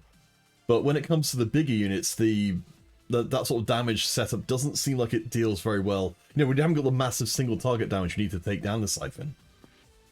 Yeah, that's right. And of course the Siphon can just go wee and jump right on Soam. We've got there's our change up from before. So we've got a pretty solid front line in the Idler, so only 1-star right now. Now we've got the double ice cream cone to help Neela and Soam get up a little bit more damage. We've even got a good item set for Neela as well. Yeah, this looks promising. Decent amount of HP for Chachinanchi, still waiting to see who they're bringing fame against. Phoenix, who is running Ooh. almost the same comp. This is true, and actually their comp is more clumped, so the Somme should stand to benefit from just absolutely lasering into the team there. This feels like the best case scenario for this kind of setup, and I wonder if this might mean that people will start unclumping, specifically if they're worried about Chachinanchi's comp. Oh, I don't know about that. There was a lot of Jade players last set who would just get siphoned again and again and again, but every round they would still clump. So we have lost a few players along the way, I believe. I think it's some of our streams maybe a little out of time. I think Simply Oh, we've lost knocked MZ out and as well. Simply. Oh no, it's MZ gone as well. MZ's gone too. Wow. I genuinely thought they had the setup to make the run all the way to the end, but no, I do apologize, gentle stream viewers, we didn't miss a last round, but there's a lot happening in these rounds, and we'll have to do our best to keep up. Very true. Alright, so at least that does mean we've got a narrower field of view to keep up with. Let's check on Yorka. I feel like we haven't spent nearly enough time with our Yorka friend. So Yurko going for the Shimmer scale as well. I'm kind of surprised that we're seeing so many people being into the needlessly big gem, but maybe it's being used more as for the damage amplification part than the gold generation part. Yeah, I think now that we're definitely later game now. We're definitely later game now. So to just see them go for the damage aspect, I think it's going to be way more valuable than really the gold. Because I mean, Yorka's sitting there with 81 gold at the moment. Yeah, that's pretty wild. They don't need any more gold generation. No, but they're going to get it. They are, yeah. Yeah, and these late game rounds, when you roll over the opposition, then you are getting a decent amount of gold in as well as that damage boost. Yurka goes from a small loss streak to a winning streak. You can see there that the Yasuo actually putting in a good amount of work for a unit that's only got the blue buff. 93 gold in the pot. Come on, Yurka. There you go. We're seeing the rapid level to 9 here. Oh no, we paused. Okay. We did not go full 9. But that's surprising, because as you say, this is going to directly affect how much of Ascension bonus they get from needlessly big gem. So I was really surprised to see them stop halfway, unless they're planning on doing it last second just to throw people off. No, they're not doing it.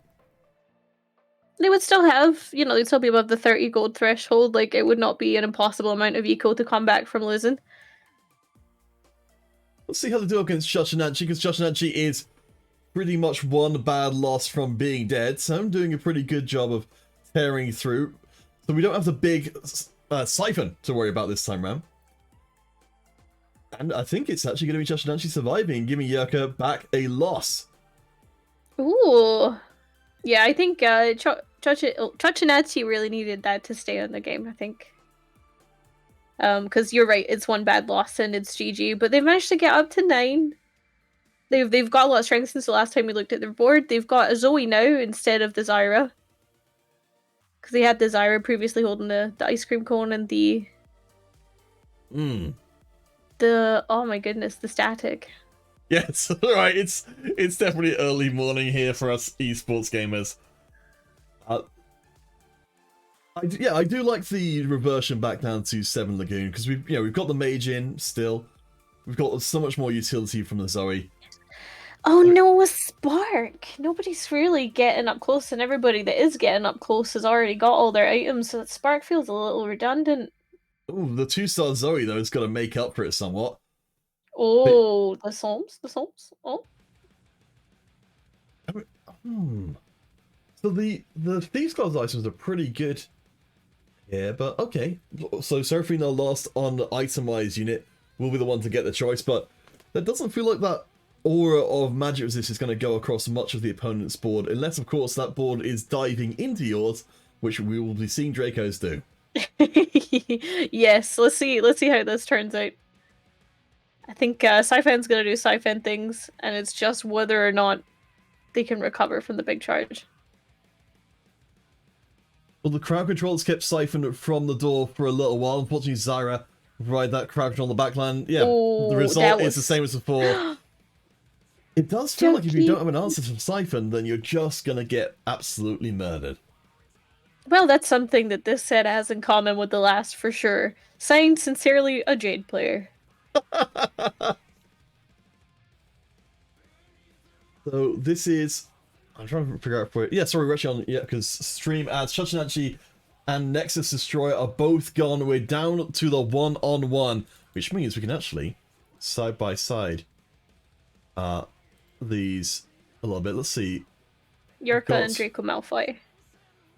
So Draco Malfoy is not a stream player, if I remember correctly. Ah. No, are they? No, sorry, that's what Ekans. Ekans is snake backwards. Fun fact of the day. Today, I learned. Yeah. Alright. So we've got our final fight. Both of our players with a good amount of HP. Yerka on the win streak and looking to keep that one going. We have still got our fascinating Aurelian Soul in the backline, just chewing away, and it's still going to be enough to actually get the win here. Surely. Ooh, this is going to be tight, and I think there's going to be a couple of fights in this. So though, like, even though Draco's won this one, there's still a chance that Yorka could find some strength and come back. I think just the 1-star Aurelian Sol with just the Jeweled Gauntlet is maybe not enough spice. We need some more spice. Yeah, I'm with you. I think maybe we're waiting on maybe a Shyvana or something similar just to provide a little bit more crowd control. And also, we've got a lot of gold we're not using on Draco's board there. That's true. Maybe they're planning on going to level 9. I mean, Yerka's on level 9 already. And if Draco can be winning rounds with their current setup, on level 9, it seems like they'd be almost guaranteed. Well, maybe they just feel like they don't need it. They got some confidence about them. Actually, this Draco's won this. Oh no, sorry, Yorka's won that really convincingly. I think Draco's gonna have to push to 9 here. Yeah, they've been saving gold in the bank to make sure they've got some gold to spend. We have got a last bit of itemization coming in, so we have got Zeke's in there. Thieves' gloves, which have proven very popular, so Yerka will grab that. I imagine the gargoyles will be front and center for Draco. Though, no, they're going to switch. What have they got in mind? The cape. Oh, they're gonna make gargoyles. That seems a little surprising. I would have preferred to have just taken the gargoyles and then had a spare chain vest. But what do I know? This is why we're casting. Yep, that's why they're with this side of the desk. So up to level 9. This is the one unit that's got to make the difference here. Up against Yerka's also level 9 board. And of course... Oh, a bard. I mean, that's gotta be our friend, right? Bard's everybody's friend. He's a very pleasant character. I wonder if we might be in line for a double Siphon game, given that we've got a couple of Siphons sitting on the bench. Oh, Siphon v Siphon. Who wins? No, I mean Draco playing 2 Siphons. Yeah, I see this on the bench. It's very strange. I mean, I could be totally wrong about this, but I'm actually not sure what else they're planning on putting in. So the game's still not going to end here. I think we could still get feasibly like 2 rounds out of this, 2 or 3 rounds. Yeah, well, the losses aren't being big losses. There's a little bit... Yeah, see, you get 1 gold income from Aurelian Sol. Another Bard. I have to imagine that the 2-star Yasuo would be a pretty strong addition to the comp as well, but not 2-star as of yet, so won't be coming in. I don't know if Draco's actually going to change anything.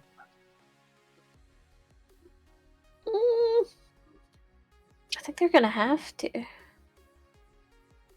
They sold their Siphons on the board. They're not getting Siphon 3 this game. No, not even 2 Siphons, so let's see if I think anything's they were changed. just holding. Oh, that Siphon instant on the saw. Yeah, it's going to be pretty rough, and with these losses getting worse and worse as it goes, Draco does survive another round, but this will be their final chance. You can see them looking very closely at their bench, trying to figure out what they need to do to get over the line.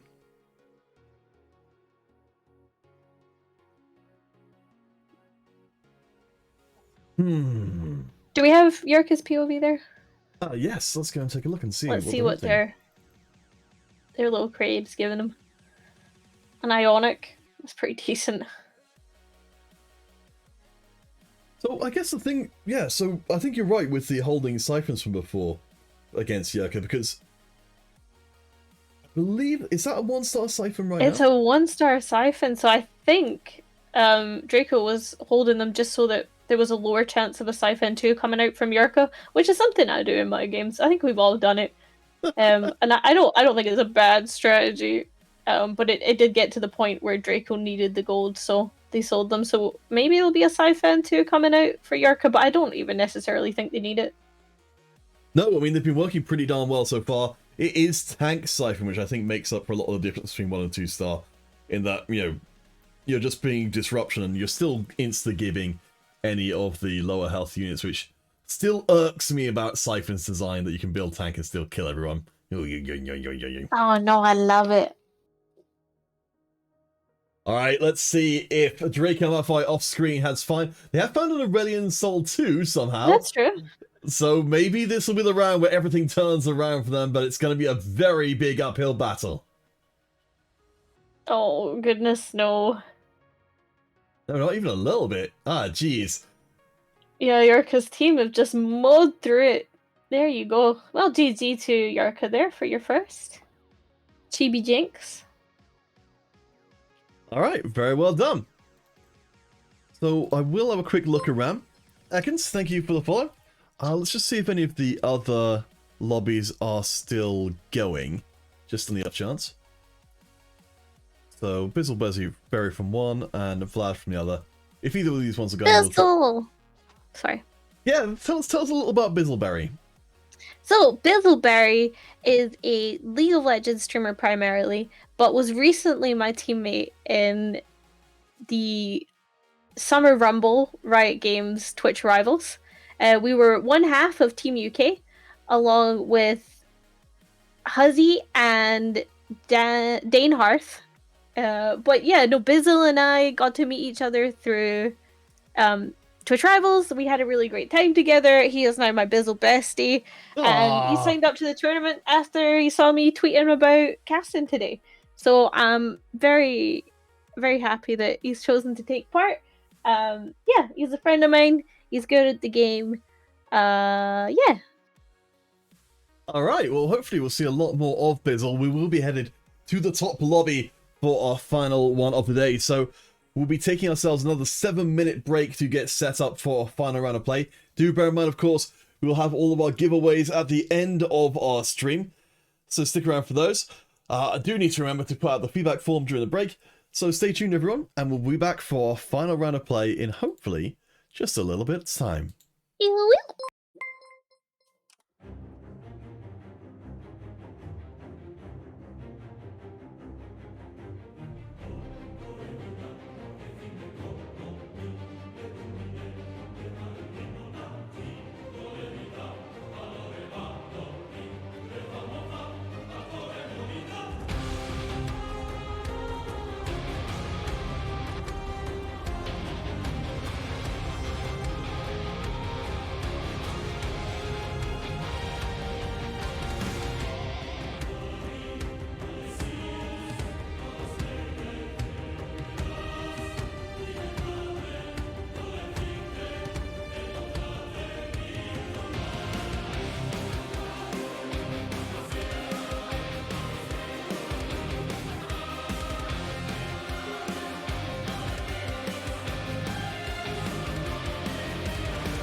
Alright guys, welcome back. It's almost time for our final round of today. Round 3. Maizy, Yes. we are going to be spending some time with your close personal friend, Bizzleberry. Bizzle Buddy. It's my Bizzle Buddy. He can be your Bizzle Buddy too. Can he be all of our Bizzle buddies? Yeah, I'm sure if you ask nicely, he'll be your Bizzle Buddy. Well, that's very exciting. He's currently eating an ice cream on stream, which is very exciting. God, I wish that were me.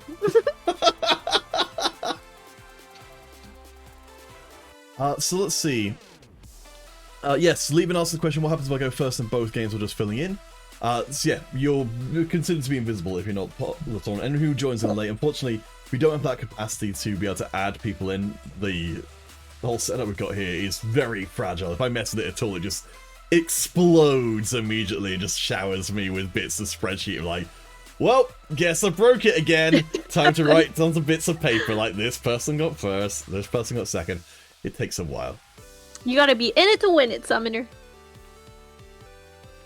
Alright, it looks like we've got a little wait before the round actually begins. So with that in mind, ice cream watching aside, I believe we can actually look over some of what we saw in the previous round. Also, of course, what we didn't see in the previous round. Ooh, mysteries. I'll just get those up on screen, and then we can review with our very serious faces what happened I don't have off a stream. serious face. Serious face. Right, I believe this is so this is going to be. Is this the this is the lobby from the previous round. Yeah, that's the first game, because I remember the triple Gunblade Som in 8th.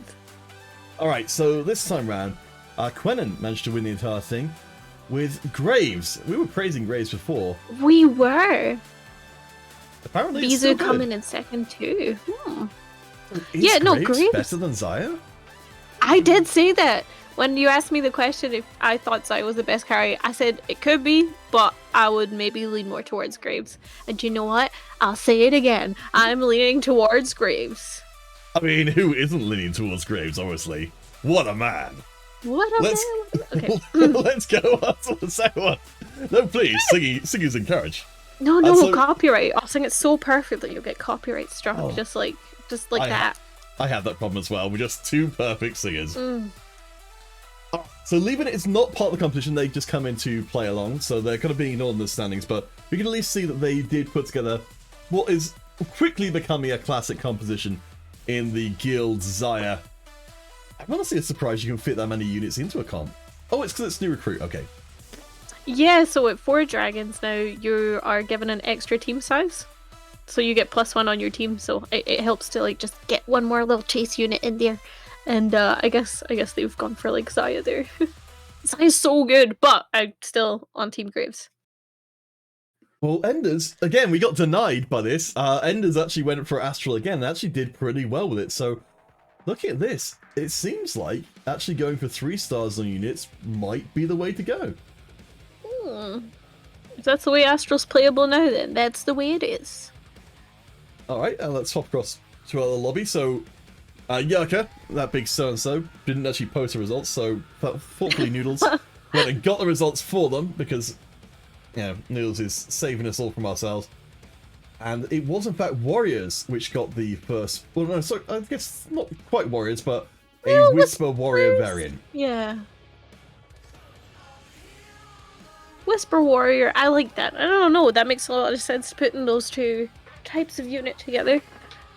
And it really paid off, and again, there's that sprinkled in Zyra. We saw it in first place, we saw it in the second place there as well. Just chucking the Zyra in last minute. Whether you itemize her or not, it's just a really good floating unit to have, I reckon. Yeah, Draco Malfoy going second with... Of course, this was the lobby which we saw, of course, remembering how to remember things now. With their fascinating setup with Aurelian Soul. But let's check across and see, have our players started? They have! So, They have indeed! oops, I don't know what's going on there. So we've got a missing player stream. Let's just see if we can reload that. Alright, let's take them out, put them back in again. See if that works. There we go. Haha! That's been the extent of my tech support whenever I was working in IT. Oh, and it's time for augment. All right, what do you like? What do you like? Oh, do. Got True Twos, very popular. Cavalier Crest, you mentioned it before in a previous game. Great if you're going down Cavalier's the Cavalier Crest, route. yeah. I really like the Earth Grab Bag that Bizzles went for, just because it just opens up the opportunity to play so much more flexibly, especially with Shimmer Scale being the absolute gargantuan trait that it is. Oh yeah, I want to see some more Shimmer Scale. I love what we saw from MT before. Unfortunately, didn't work out for her in the end, but certainly threatened us with a good time. We'll not decide to commit in for it as of yet, but hopefully we'll have a chance. As a Dark Flight Crest coming in here for Yerka. I've not seen anybody use this as of yet, but this is fascinating. I don't know if they managed to get someone itemized on their Dark Flight there. No. No, they haven't, but maybe better positioning for the next round. I'll see them coming out strong with something there. So, I'm trying. This is, yeah, we can very much tell we're in the very beginning of the set here and trying to figure these things out as we're talking about them. Yes. But I presume that if you've got a Dark Flight Crest, you're probably looking to set up another, Zarot carrier or Val carrier for your team rather than building a carry that will get, a carry item from the share. Yeah, for sure. We saw it in game 1 with the Aphelios on the Dark Flight square given an IE to the other Dark Flight champions, but it just didn't have the punch that, say, like you say, like Zerot would. You want something nice and early to give you a punchy advantage. What will we see coming out? A Titans for everyone. Do you know what? I actually really like this play.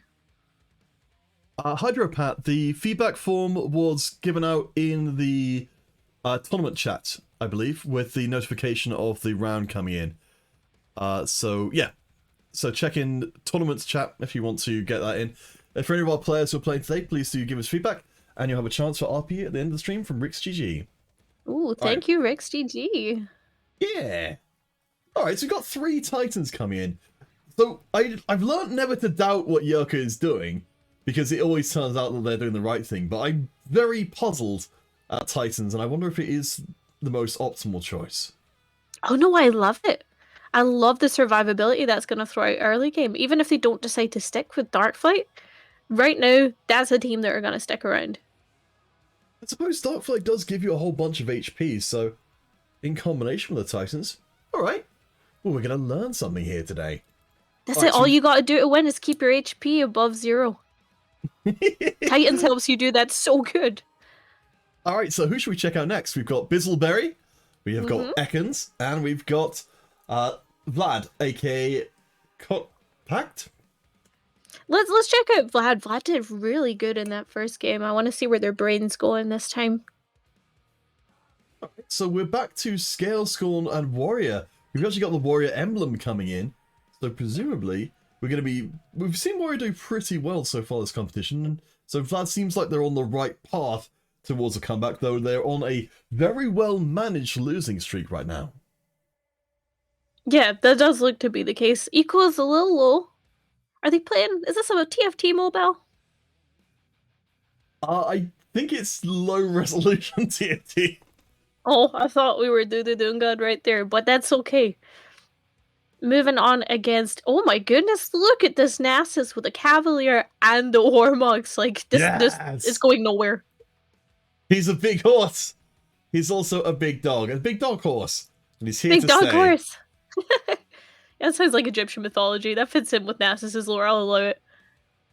Well, there we go. New lore unveiled on stream. Unfortunately, the big dog horse... The dog horse wasn't able to save the backline, and I feel like that's perhaps the makings of a bad horse dog. That's it. I need to call it vet or something. I'm so confused right now. But what I do know is this Nasus just took the Diana. That's a big dog. That's a good boy. I retract my former statement. That's apparently the best boy dog horse. Boy dog horse. Let's go. We've got Spatula. Ooh. Who's gonna take it? Who's got the nerve? I think yes. Our stream is a little bit low quality here, so we'll keep switching around. Yeah, let's check Ekans. So this is the goodbye dog horse board we were seeing before. Oh, it is, yeah. Not got anything on her Dark Flute. Actually, yeah, okay. No, that's a bit peculiar. Unless we put Aphelios on that square and give Rageblade. It's not the best item. No, it doesn't even give you any stats, so just killing your center here doesn't seem like it's Yeah, this doesn't seem accomplishing. great. Perhaps there's I saw them moving around last minute. Perhaps they're thinking it's positionally kind of like Coven from previous sets. Oh yeah, you could definitely think that. Because that's how I thought it worked originally. But no, it's a predetermined square that you put your champ into, and then that item's distributed between the Dark Flight champions. Maybe it's just a little teething error there, but I mean, we got the big dog horse boy who is just absolutely smurfing, allowing Aphelios to just charge up that Raid Blade and do a bunch of damage to take the whole team down, really. Holy moly.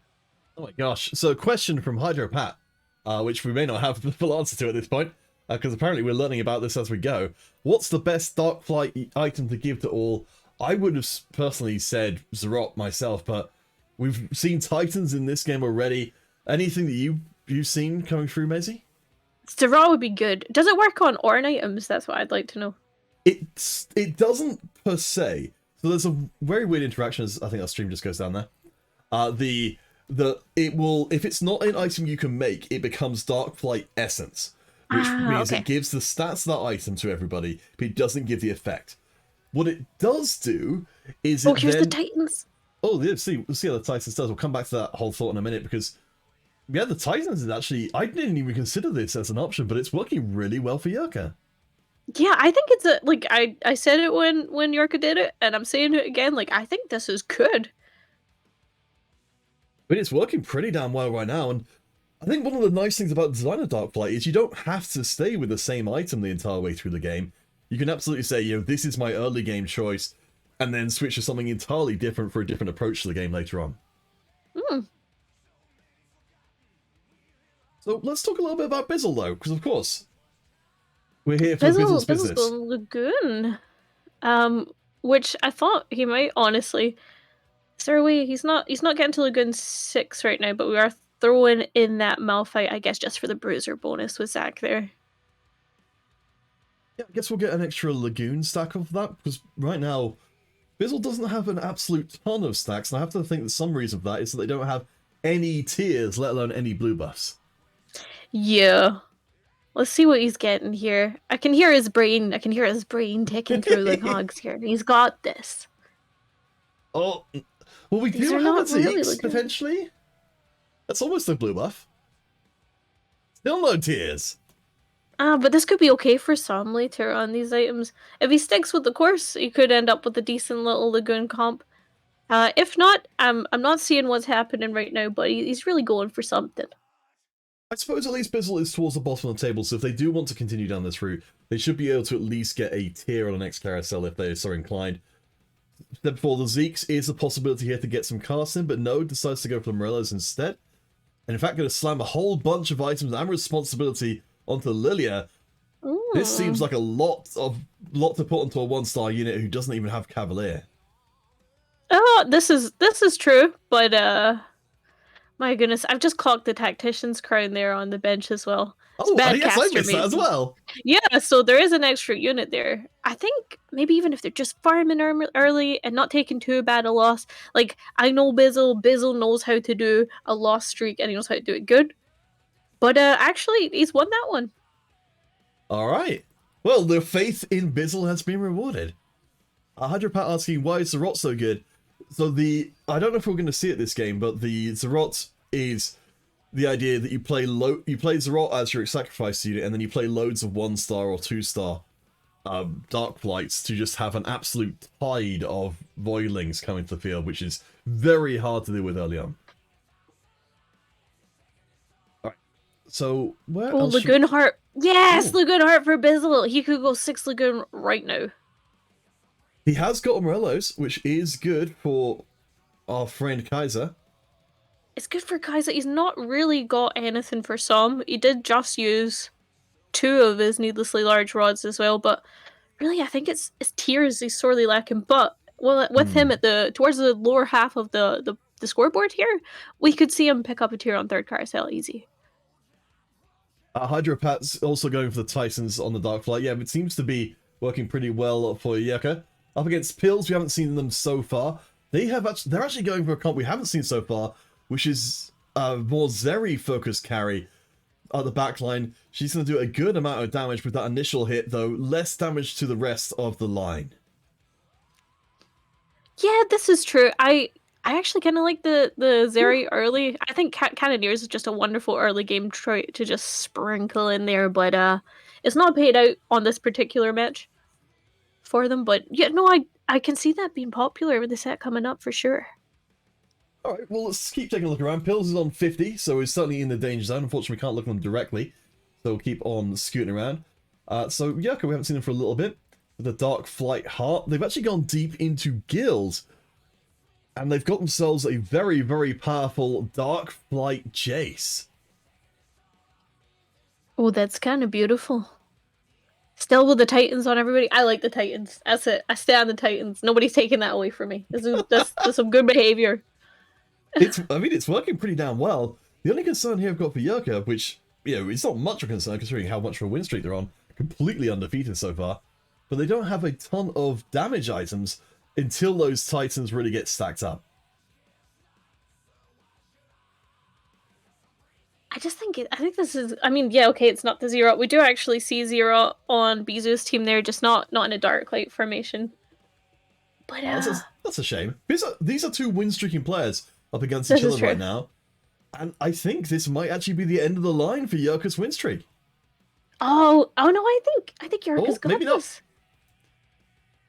It's gonna be pretty tight, but yeah, you're right. The Titans have got all stacked up, and Yurko keeps on winning. I had too little faith in the Titans. I had too little faith in Yurko. Triple Titans is the way forward. I just adore Triple Titans. Anytime I didn't know what to do for a YouTube video back in the day, I would just pick a chunky champion and put Triple Titans on him, and that was it. They would never die. There we go, gentle viewers. An insight into the dark depths of content creation. It's all Titans all the way down. Keep it tight. Oh, Yurko's currently 100 in. Yeah, they're doing amazingly. I suppose it behooves us to go check out what everyone else is up to, because we haven't looked at what we've got from I believe our Russian friend over here, Vlad8 All CS. They've got looks to be a Olaf warrior setup, which we'll hopefully see in a second. That's proved quite popular today, actually. We've seen it come in first in a couple of lobbies also. Their board looks kind of fascinating. They've got 4 warrior already. Pantheon is a unit we haven't talked about a ton, but that's currently on the bench for our friend Vlad, and he's going to come in now to put us actually up to 5 warrior. Wait a second, if we get Yasuo in, we might even be seeing a 6 warrior game. Oh, I think it might be a while till we see a Yasuo come out, especially with the eco so low on this board. But 5 warriors, that's got to be strong. I think the warrior emblem early, especially on the Diana with the Rage Blade, that's kind of funny. Yeah, I mean, all the time that Olaf is getting stacked up. We have got a Spatula on the bench as well, so that has definitely got the promise of a strong late game board up against Bizzleberry, who, of course, is taking a bath in the lagoon. That's that Lydia from before, doing pretty well. I noticed Bizzle as well had the opportunity to get a tier, but instead elected to go for a cape on that 3rd carousel. Oh, wow. Oh, they lost that fight.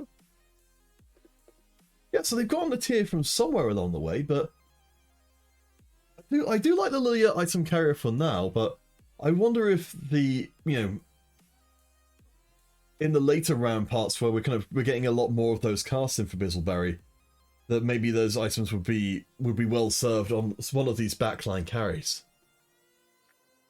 Yeah, I would think so, but I reckon he's got something in mind there. I could see him shifting to Sci-Fan or something.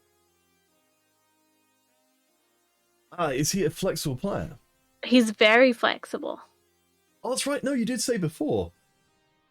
And of course, the thing with Lagoon, of course, is that we've got the chance. It's only a Silver Augment really tying us into Lagoon at the moment, which definitely could be thrown away. I mean, once you've got those those Lagoon drop points, which we're about to see another one coming in, which I think will be the disappointment breakpoint of 100. Oh no, we're getting a boot, aren't we? We are, or a fish. You never know which one you're gonna get. But at least Bizzle, yeah, they could. You're right. They could be pivoting somewhere else just because unless the wolves are happy to give them tiers, then presumably they're not going to get them. Yeah, I'm thinking that this might be where we see the pivot if there is going to be one. And I think that even with Lagoon maybe 3, Lagoon 6, maybe you do use that as like a little springboard in the early game just to get you like a good equal foundation for the rest of the game. Like that could be what we're seeing here. Who knows? I would definitely love to see it. You know, talking about Astral, talking about Lagoon, definitely traits that encourage you to kind of pivot out to something else. There's still no tier in there. For Bizzleberry, at some point you've got to be taking the hint the game was giving you here, which is just, this is not the rapid fire comp you want from Lagoon, but right now at least we're building up towards, I believe, our second big drop. I'm going to rummage through and check our table. So 140 is when you find the second item component from Lagoon, so maybe that's the point where they'll be dumping Lagoon, or maybe not. Oh, the Som. We're going to get the pivot out in time? No. No, Lilia No did Som get just sold. now. We might actually be seeing a Lagoon 9 game, despite the fact the items just don't seem to want this to happen. Ah, of course. He's in a cursed position because he has Lagoon Heart. So if that was me as a player, I'm thinking I've locked in. But then there's just no tier items, there's no blue buff, no blue battery. There's potential to see it here right enough, so you know, maybe the trait gods will be kind to Bizzle today. I love how the player camera there, you can just see that little bit of resignation creeping into Bizzle's face. It's almost, you could tell the story without even seeing the board sometimes, and some of the more expressive players just be like, Portable Forge, if there is a good Portable Forge item, no. Okay, No, there might isn't. have been some way out, but Randuin Sanctum gets us a lot of done for Rocket Propel Fist. That could win some rounds, particularly if people don't realize the Rocket Propel Fist has come in for Bizzleberry, they may well just have their carry eaten immediately.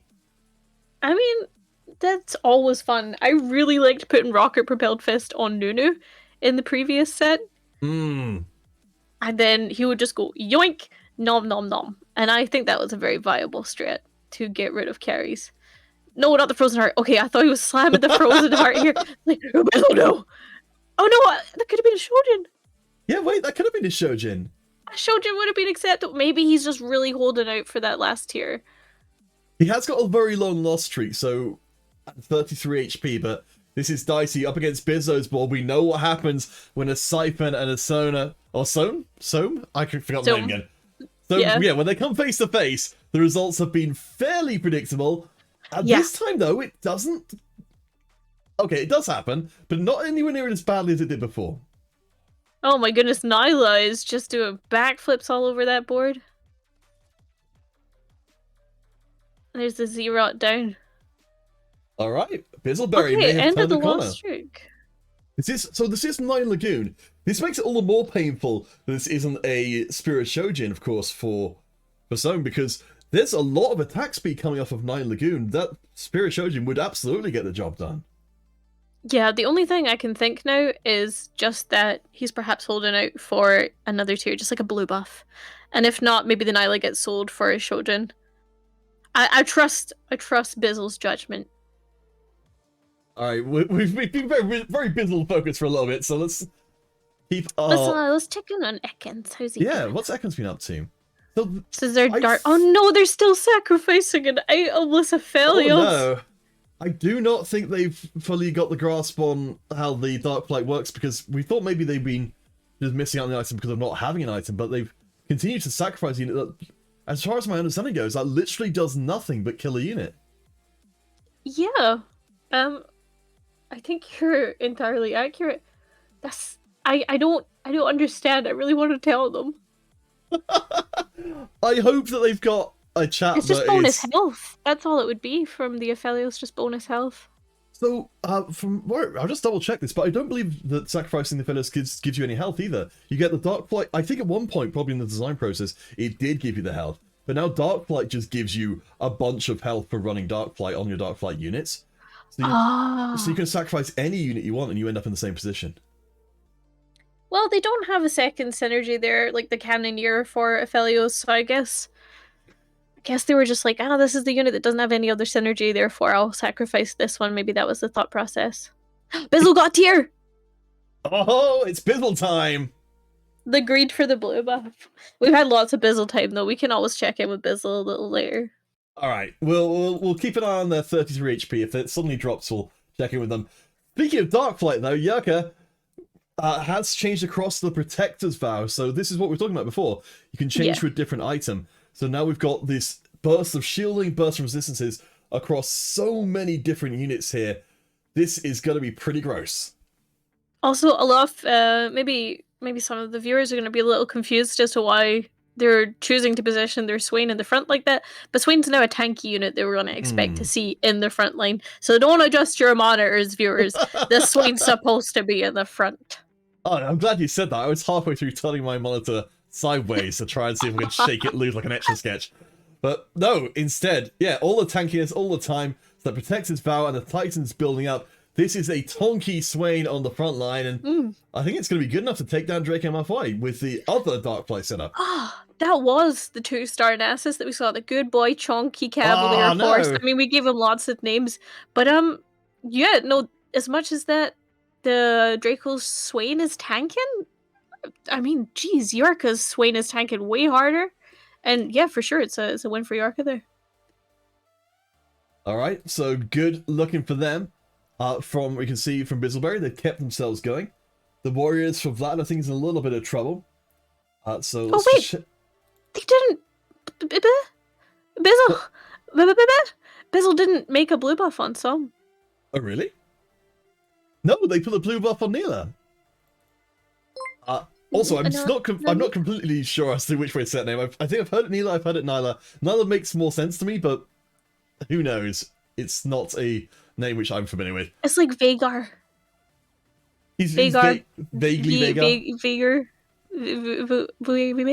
Anyway, Bizzle versus Draco here. I can't believe there's no blue buff slammed. I don't know what's going on anymore. Maybe they're just really farming out them Lagoon drops and hoping that tier comes that way. Or maybe they're just 200 IQ in us and they never needed a tier all along. I mean, Bizzleberry's face tells the story. Oh my goodness, yes. Oh my Bizzle gosh. Bestie, I believe in you. That's the big boy Swain, but not the biggest boy Swain. Oh, come on! Alright, so Bizzleberry gets the teardrop. He's smiling now, but you already had a tear. So I don't know I have no idea what's going on here. Again, also, that Deja is, interestingly, AD Deja. Oh, yeah, Deja doesn't even do AD anymore, so... but pull that aside for a second, because we have got ourselves an Order Treasure Dragon. Which means, yes, Radiant items for everybody. Oh, fantastic. This has the potential to really make or break a few comps here, because the power level is about to shoot up through the ceiling. Yes! Blue buff on some, finally! Oh, I was so proud. We get the Radiant Thieves gloves on... Oh man, I might put them on Seraphine, honestly. Yeah, I can see that working. Like, she would do well with tank items and AP items. There's never going to be a perfect place, of course. So there we go, Bizzleberry. Oh, but that's 2 Seraphine, 2. Toot. My goodness, I look at this Darkflight. Our Darkflight board, that is now a full Darkflight synergy board. 8 Darkflight coming out here for Yorka. And there's even more buffs to all those units as well, so Trap Claw, or Radiant Trap Claw, is going to give them all the shield and a bit of extra health as well. So Rengar's going to be able to do some work on the backline. Up against Pills, who... Wait a second. That's a very big Soam there. What is going on? Why is this Soam so large? That's not a Soam 3, can it be? No chance. Oh no, it's a... Wait, so we've got a Dragon Alliance board going on from Pills. But I still don't know why the Soam is so large. Oh, we don't have a POV for Pills, do we? No. We'll have to keep an eye out for them as they come through again. Very intriguing. You got the caster stump. That's when you know you've done something incredible. Well, yeah, I mean, you've said you're friends with Bizzleberry. Simon Pills, a long-time real-life friend of mine. It's Battle of the Buddies! That's right, Battle of the Buddies! Whoever loses this game will no longer be a buddy. Oh no, that's horrible! We can't do that! Alright, okay, I'll take it back. But I just wanted that dramatic moment, even though I don't necessarily want to ruin people's friendships live on stream. Oh my goodness, no. Alright, one of the buddies will take to the field against the undefeated Yurka. We warned you, gentle viewers, to keep your eyes on this player before. But Yurka has been multi-time incredible performances here at this competition. Very proficient player, just in every respect. This is going to be a very tight round. I think Yorka still has this, even with 1 star swing. Look at the tank potential; it's incredible. Oh my gosh, and the healing as well. So I guess this is what we can keep for, like, you know, our future games: is play the Titans early, then move it on to the Swain, and it becomes just impossible to deal with.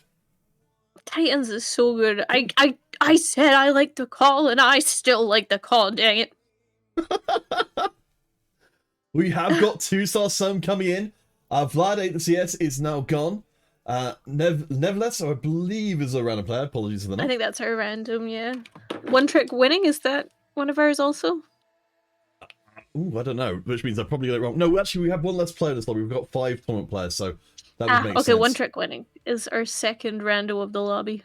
All right, can you give Bizzleberry the power of friendship to push him over the line against Bizzo? That was the power of friendship.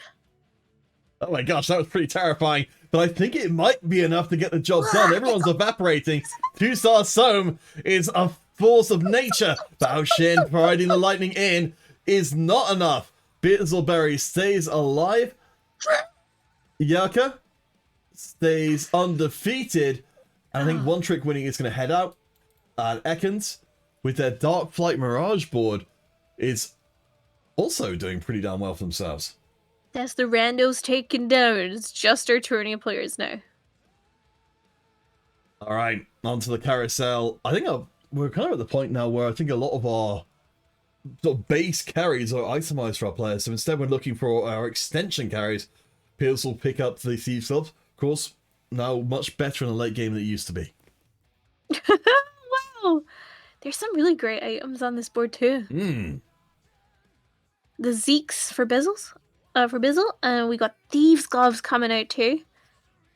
Where on earth are they going to put the Thieves Gloves? I'm not even sure they have a unit that would even be able to hold them. I don't know. We'll get a look at their board soon, see what they've done with those. But that's a big old Swain. We're still sacrificing the itemless Aphelios, mind you. Oh boy, yeah. Go back to asking why the... Oh, it's a Dragon Monster Soam. That's what's going on. Right, we didn't even consider that. Yeah, I couldn't even see the items on Soul because it was just so large that the game bar was covering. Let's see if we can catch Pills. Is this Pills over here? No, but it is Bizzleberry. Uh-oh. Alright. These are 2 very low gamers. Very low. This is going to be elimination time for one of them, but we see the front line is evaporating again. I think Bizzle might have the round. We've still got a relatively stacked push in. The cast is strong. Signal target damage is not good, but it's good enough. Dragonify does not fall. Pills is out, and we shall see them no more. Draco's still holding on. But that Deja was incredible. The Deja really did just sort of 1v9 there. So Pact is telling us that that apparently you can tell when something's Dragon Master because it's got a little aura underneath them. I didn't know that. I never noticed.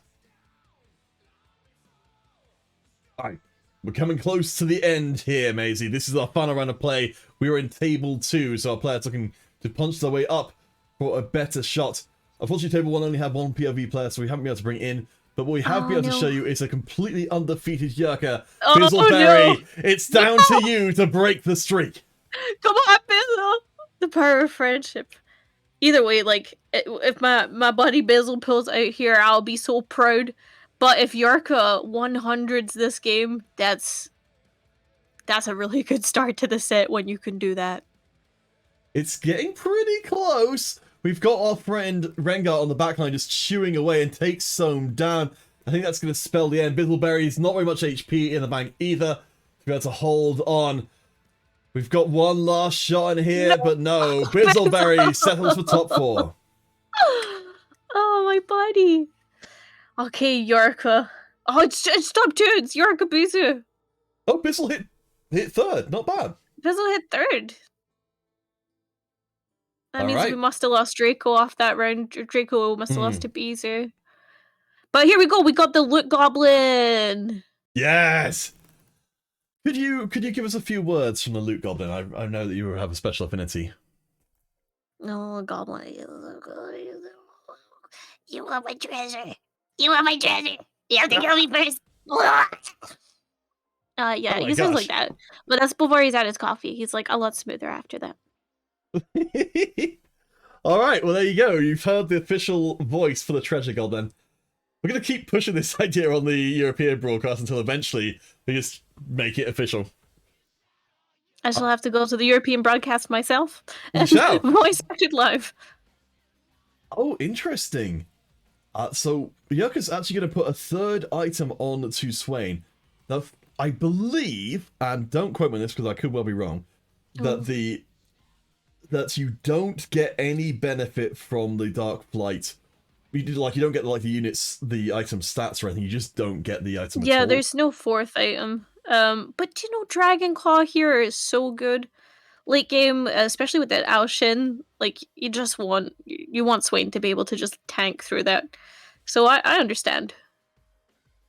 Yeah, the cast. Yeah, I think you're right. The call there to get the Dragon Slayer in means you're more or less immune to the damage from Radiant Soul. What you're not immune to, though, is this Siphon who is still up and fighting. The cast is coming through, and could this be the end of the line for Yucca? No, I really want to see the 100 win streak. You don't get to knock out my friend Bizzle and then not 100 the game. No. There we go. Oh my goodness. From beyond the grave, Bizzleberry strikes back. Zoom for emphasis. Borgat, welcome to the stream. Good afternoon to you as well. We are in our final round of Canada's casual competition, where we are about to see the end of potentially our final game. Yucca, no longer undefeated. Do you have faith, Izzy? Do you have faith? See, we can see Bizzo making a comeback. Because Yarka is no longer at 100 HP, I must revert to root for the underdog. And in my head, Bizu's got this. Let's go, Bizu. I'm supposed to be impartial. I'm sorry. Yerky, you're wonderful. You don't have to be. It's common to be impartial, but I think there's room in this world for incredibly biased. I love an underdog. We love an underdog story, don't we, chat? Yeah. But I mean, it was close last time. That Swain really does just hold on and on and on and on. But that 2-star Siphon jumping it and causing all this disruption, it's just enough for Swain not to be able to get that heal off or to get CC'd immediately once he begins healing. It's a close call. I would thought that might be the end of it for Yucca there because, we've only got a couple of units left on the board, but I think Swain just incredibly hard to put down at the end. I suppose the only good news here for Bizzo is that there isn't very much money in the bank for Yucca, so they're not going to be going to level 9 anytime soon. This is true. Let's have a look at the other board and see what they're up to. The Bizzo's kind of in the same spot. Oh, nice. Bizzle's being a good guy. I was like, never mind. It's like being a good guy and specking the one person that doesn't have the stream. But no, he's just a curious little bunny. That's fine. All right, Bizzo's got another chance. We don't have the level up on the Radiant Soul. On the Ao Shin rather, which would allow for a lot more damage. The board is holding for now. I'm going to keep an eye on that Siphon, who, I say, until the Tyson's pops will be not hugely damaging. Has got 4 whispers to build up towards the late game. Swain is very low, almost gets taken out. One more chomp, I'm sure it's going to do it. No, not quite. Does get across the line, and Yucca takes another L. Oh, this is so back and forth. This is some quality entertainment on your Saturday afternoon, everyone. Well, what a perfect thing to have happen in the final game as well. Yucca, undefeated, undefeatable, proven not to be the case. Now Bizu had some juice left in his cup. Won't be getting that Deathblade. We'll be getting the Shroud. Which would you prefer in this kind of situation, Maisie? Oh, me? If I was against a Siphon, just Shroud every time. Like, It'll be a lot I want longer to than the first zap that cast. to prolong the disruption, just so that my Swain could get in there and get deleted and get uninterrupted while doing so. Steve Bizzle's checking out the Terror. So we haven't seen a ton of Terror being played, but one of the new dragons for set gives you these three, gives you the monolith places, which give you a damage reduction for each of the units that are on those spaces. So we've mostly seen this come into play by Siphon being very hard to kill, but notable as well, we have got a 3-star Rengar in the mix now as well for Yerka. They've been searching for that for a while, so no backline is safe. Oh yeah, 3-star Rengar is gonna tear apart your backline like the fury of 1,000 gods. Like, he is incredible. He's a tonky boy. Oh, he's a tonky boy that does a lot of damage. Like, he's just getting knocked about all sorts all over the place, and with that shield, still about half HP. Siphon is close to dead, and Swain will finish the job. I think that's got to be it for Bizzo. The ultimate from our earthy friend will do a decent amount of damage based off resistances, but unfortunately, despite some shocking wins, Yerka will be not usurped from their top spot, and that will be a win for them to push them up the table. Still, though, a very good showing from Bizzo. That was really well played. I enjoyed the back and forth at the end there. Well fought. Alright, so guys, we'll do a quick sweep around and check to see if any of the other lobbies are still going. It looks like maybe Table 3 has still got something. So we'll pull up one of their streams and see if they are live right now. Let's see, Hydrapat. Are you live? Are you going? Alright, yes, looks like this one's still going, so Maizy's going to duck out for a second. And we'll run to the end of this one. So it's just two players against each other, Sapphire and Hydro. Looks like the front line's going to be pretty good there for Sapphire. And while we've got a Swain with an Anima Visage, which is, of course, massive healing, when it comes to being focused down by so many units, I think there's only really one way it could go. Bard will do his best to hold on at the end. And bear in mind as well that Hydrapat is level 9. So they're going to be building up towards some pretty ridiculous units, including now a 2-star Jace who's getting sacrificed, which I'm not necessarily a huge fan of, because Jace is so damn good. But I guess the only other option here would probably be to put in the Hecarim. Fascinating stuff. So do remember, dear folks who are watching, we will be having our giveaway at the end of the stream. Though this is only, bear in mind, this is only for people who've taken part in the competition themselves or on the server. So do make sure you jump onto there if you get the chance. We'll take a ride once again. So it's still going to be our Jace being sacrificed. The Yasuo gets onto the backline and deals with most of the backline units immediately. I mean, Swain is going to be left all by themselves again. And I think without any extra damage items, they're going to really struggle against the tide of people. Hydrapat loses again and gets knocked out by an additional 2 points needed to finish the job.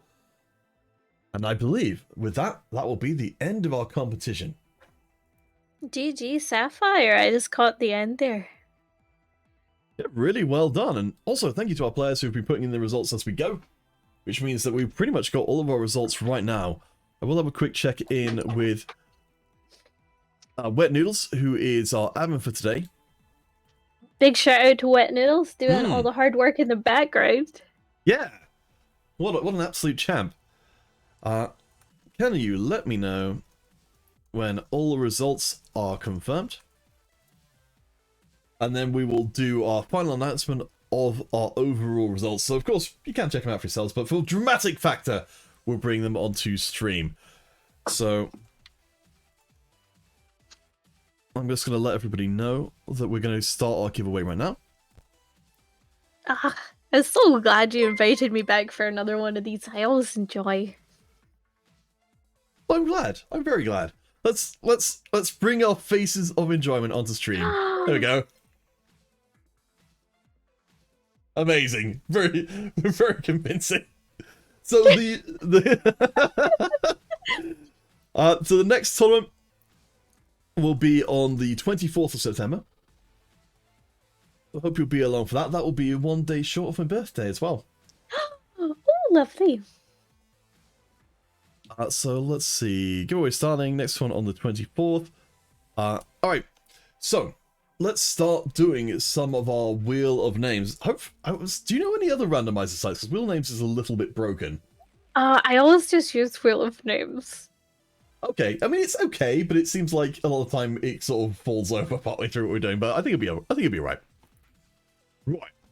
So, to business. We've got multiple different giveaways. In fact, let's show them on stream before we get to them, just so it's a little clearer what's going on.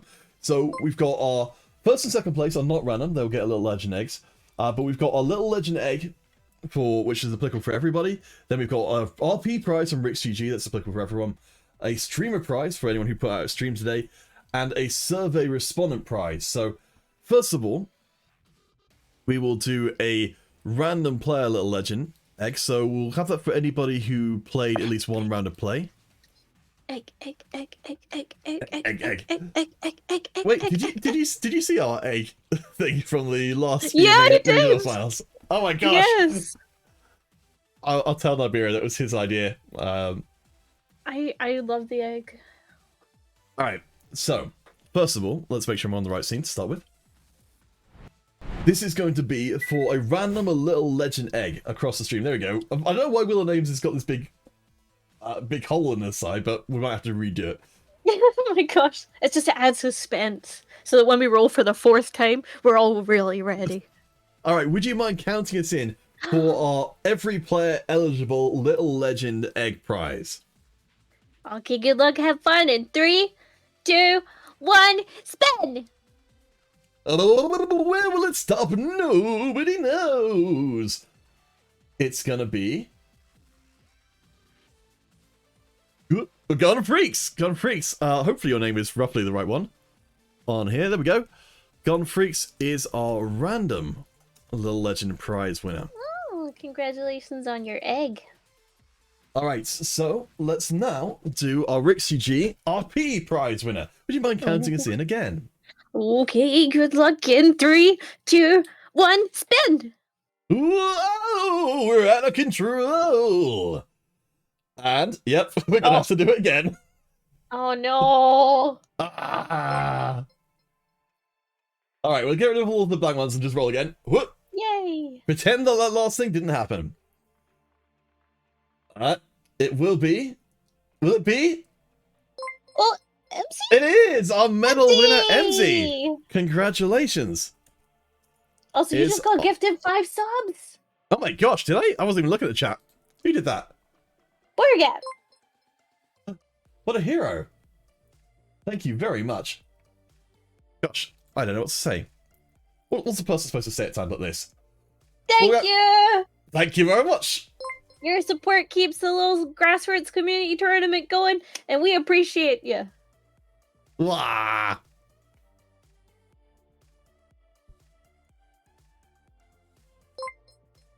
Did I say it good?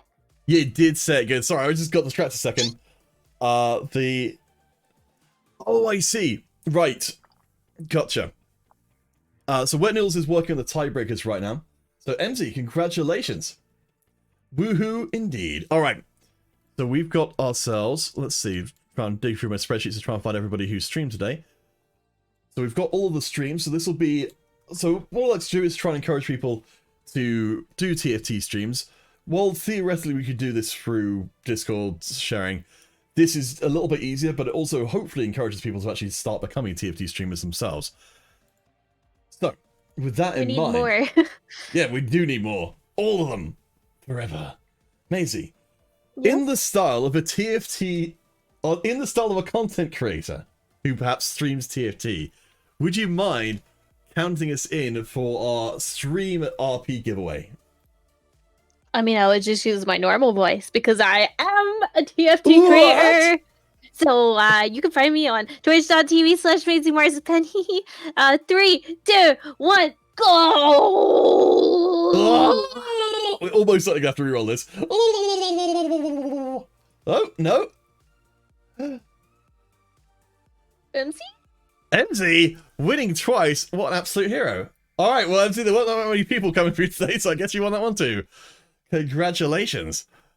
Random RP winner and streamer winner. I didn't even finish typing out the previous one. Gosh. Oh, is it because I got spaces at the end? No, that was a good suggestion from Mini Links, but no, it doesn't. That would make sense, but it doesn't seem to be spaces left at the end. Does this also do anything? No. I genuinely just don't know. I don't know why it does that. But keep coming up with ideas. One of them's going to surely be right. Alright, so yes, rigged competition. We're just trying to fund MZ's continued esports ventures. That's all that's going on here. So let's see, what else have we got to do? We've got... Oh, the feedback. So for any of you folks who gave feedback today, so that's 10. Let's just grab all of those, and then we'll read out the feedback from the person who gave it, so hopefully it's something not crushingly negative, or it's going to be very embarrassing. It's just you stinky, and you're like, yeah, here's the prize. Oh. So, would you mind giving us a countdown in the tone of someone who is giving harsh criticism? Oh. I want to do like John Anderson from Gladiators. All right. 3, 2, 1, fight! I used to love that. It was amazing. All right, well, I'm gonna be really. All right. We have a winner. Nobody. Oh. All right, let's try it again.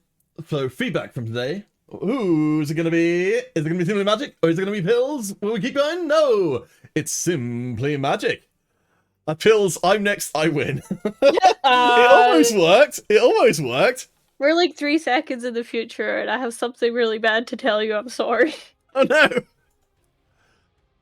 Simply Magic wins our feedback RP. Congratulations, Simply Magic. For any of you guys who are winning any prizes, please do add me up. I am Counterfeit, just Counterfeit on League of Legends. Is the reason I chose the cast name, because I could get the IGN on League of Legends. That's literally the reason. So just add me up on there, and I'll be able to send you through. So, we've still got one more thing to reveal. And that is something that probably everybody knows already because they looked at the scores, but we'll pretend like they haven't. I don't know yet. I don't know who won. Alright, so what I'll do is, we'll use you as a surprise person. So, Who could it be? what I'm going to do is I'm going to blank out the scores. Mm-hmm. And as we go up, I'd like you to read out our placements from today. So let's put them on stream. Okay. Go back to here. So now it's become officially a mystery. So we'll go through... we'll start off around 5 at a time. We'll start going through. So would you mind taking us through our first finishers from today? Okay. In 18th place, we got MZ, but she won like 2 prizes, so you're not really last. Yeah, I think you came out ahead of this one.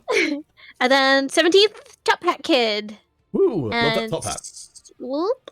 16th, Simply Magic. And 15th, we got Sapphire. And then 14th, another one of our streamers, Vlad All CS. All right, let's zoom in a little bit over here to make it a little easier to see. There we go. Da-da-da-da-da-da. All right, and next up to the plate. Oh, yes, it's worth bearing in mind that our top 5 is going to be different than what's listed in here, actually. Because there's some tiebreakers in place. So we'll bear that in mind when we come to our our final ones. I'll put these in a slightly different color. Oh, piss. Sorry, I dropped something. Oh, okay. Apparently some of the ties are lower down as well, so in that case, I will just take them from the DM, because this doesn't work very well as a final presentation. But Wet Noodles, thank you for doing those tiebreakers. So we've got MZ, then Top Hat Kid, Simply Magic, Blood 8 All CS, Sapphire. Then above them, Apostry, Shashinanchi, Pills, Hydropat, Draco Malfoy 1, then Bizzleberry, and then Gone Freaks. Let's see, that takes us to our 1, 2, 3, 4, 5, 6. And then Bizzo in 6th place, Mini Links in 5th, Ender's First Mod in 4th, Krenan in 3rd, Yerka in 2nd, and MaizyMarzipan will be our winner for today. Oh my gosh. So let's reveal the full scores. Again, this is pre-tiebreaker. Oh, so I see. Yeah, so Marzilla got a first, fourth, and first, which pushed them across the line, but we had a three-way tie for second place. Oh wow. Which is why Yurka with the 2 first place won that tiebreaker to take second place. Good job, Wet Noodles. So Yurka takes second prize, the Legend, and Marzilla is our winner today. Let's get them set up with their special title for doing so. Marzilla now will be the previous and current TFT champion. Congratulations, all hail the Mwah. So we have some business to take care of before we end out today. So Maizy. Yes. I believe there's actually I think there's actually a shout out command in There is. In regular Twitch now, because they killed hosting for some reason. They did. So I think if I can shout out MaizyMarzipan, nope, didn't work. Yeah, if any of you have any grievances of the way I commentated you today, feel free to come to my stream and backseat me and tell me that I'm doing bad, because I will be. All right, and I'm okay go. with that. We can be bad together. What if we held hands and went 7th and 8th? Well, please go check out MaizyMarzipan. She's done an incredible job across all today. So the link is in the chat right now. There, I'll put your Twitter in as well, because that's good time as well. That's just pictures of my cats. Well, just cat. I just have one cat, but it feels like a lot more than just one sometimes. So, do we have anyone to send across to? Let me have a little look-see. What about any of our streamers still going from today? Yeah, let us know in the chat. If anyone's planning on keeping their stream going beyond this, then that's something we can mess around with. I'll have a quick look on my followed list to see. I do have a friend that's doing his first ever TFT stream. He just got into TFT. Absolutely. Because he was watching me play Rivals. I can cue his stream. Yes, please do. All right, yeah, we'll go raid them. And I hope that we'll be able to all become pals. He's good, wholesome, small streamer vibes. I play a Digimon with him on Tuesdays. Be gentle. He's a big ginger giant. Shacklinks, yes, I was looking at Sapphire. I think at any other time, it would be Sapphire would go across you, but I usually try and prioritize making new acquaintances. Maybe some he's got one viewer. Let's go just flood his day with some love and make him feel really special. Yeah. All right, the Ginger Chris.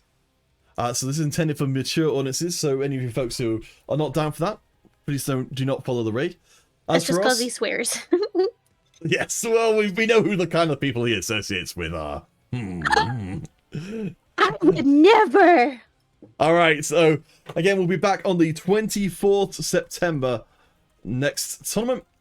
Let's go check out the Ginger Chris, and let's hopefully make their day. Alright, thank you for having me. Have a lovely day and weekend and stuff. Oh, we're gone. Sorry, I already read this. Hey, nice job. I think that third game was a lot better than the second and first ones.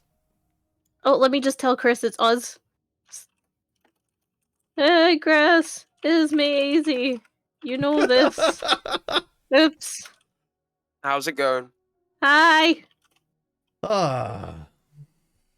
Oh, okay. I was having to crunch numbers on this sheet. Oh my god. I could hear your brain going from the other side of the Scottish border. I've just got a piece of paper out with me. I was doing tally counting to try and get this right. Ginger Chris has got follower emotes. Amazing. He does. Thanks. He's a speedrunner normally. He speedruns Metroid Prime. Oh, cool. But he saw me doing TFT for Rivals and he just got sucked in. So he's like very new to the game, but he very much wants to stream it and like be a TFT streamer. So when you were like, who should I raid? I was like, well,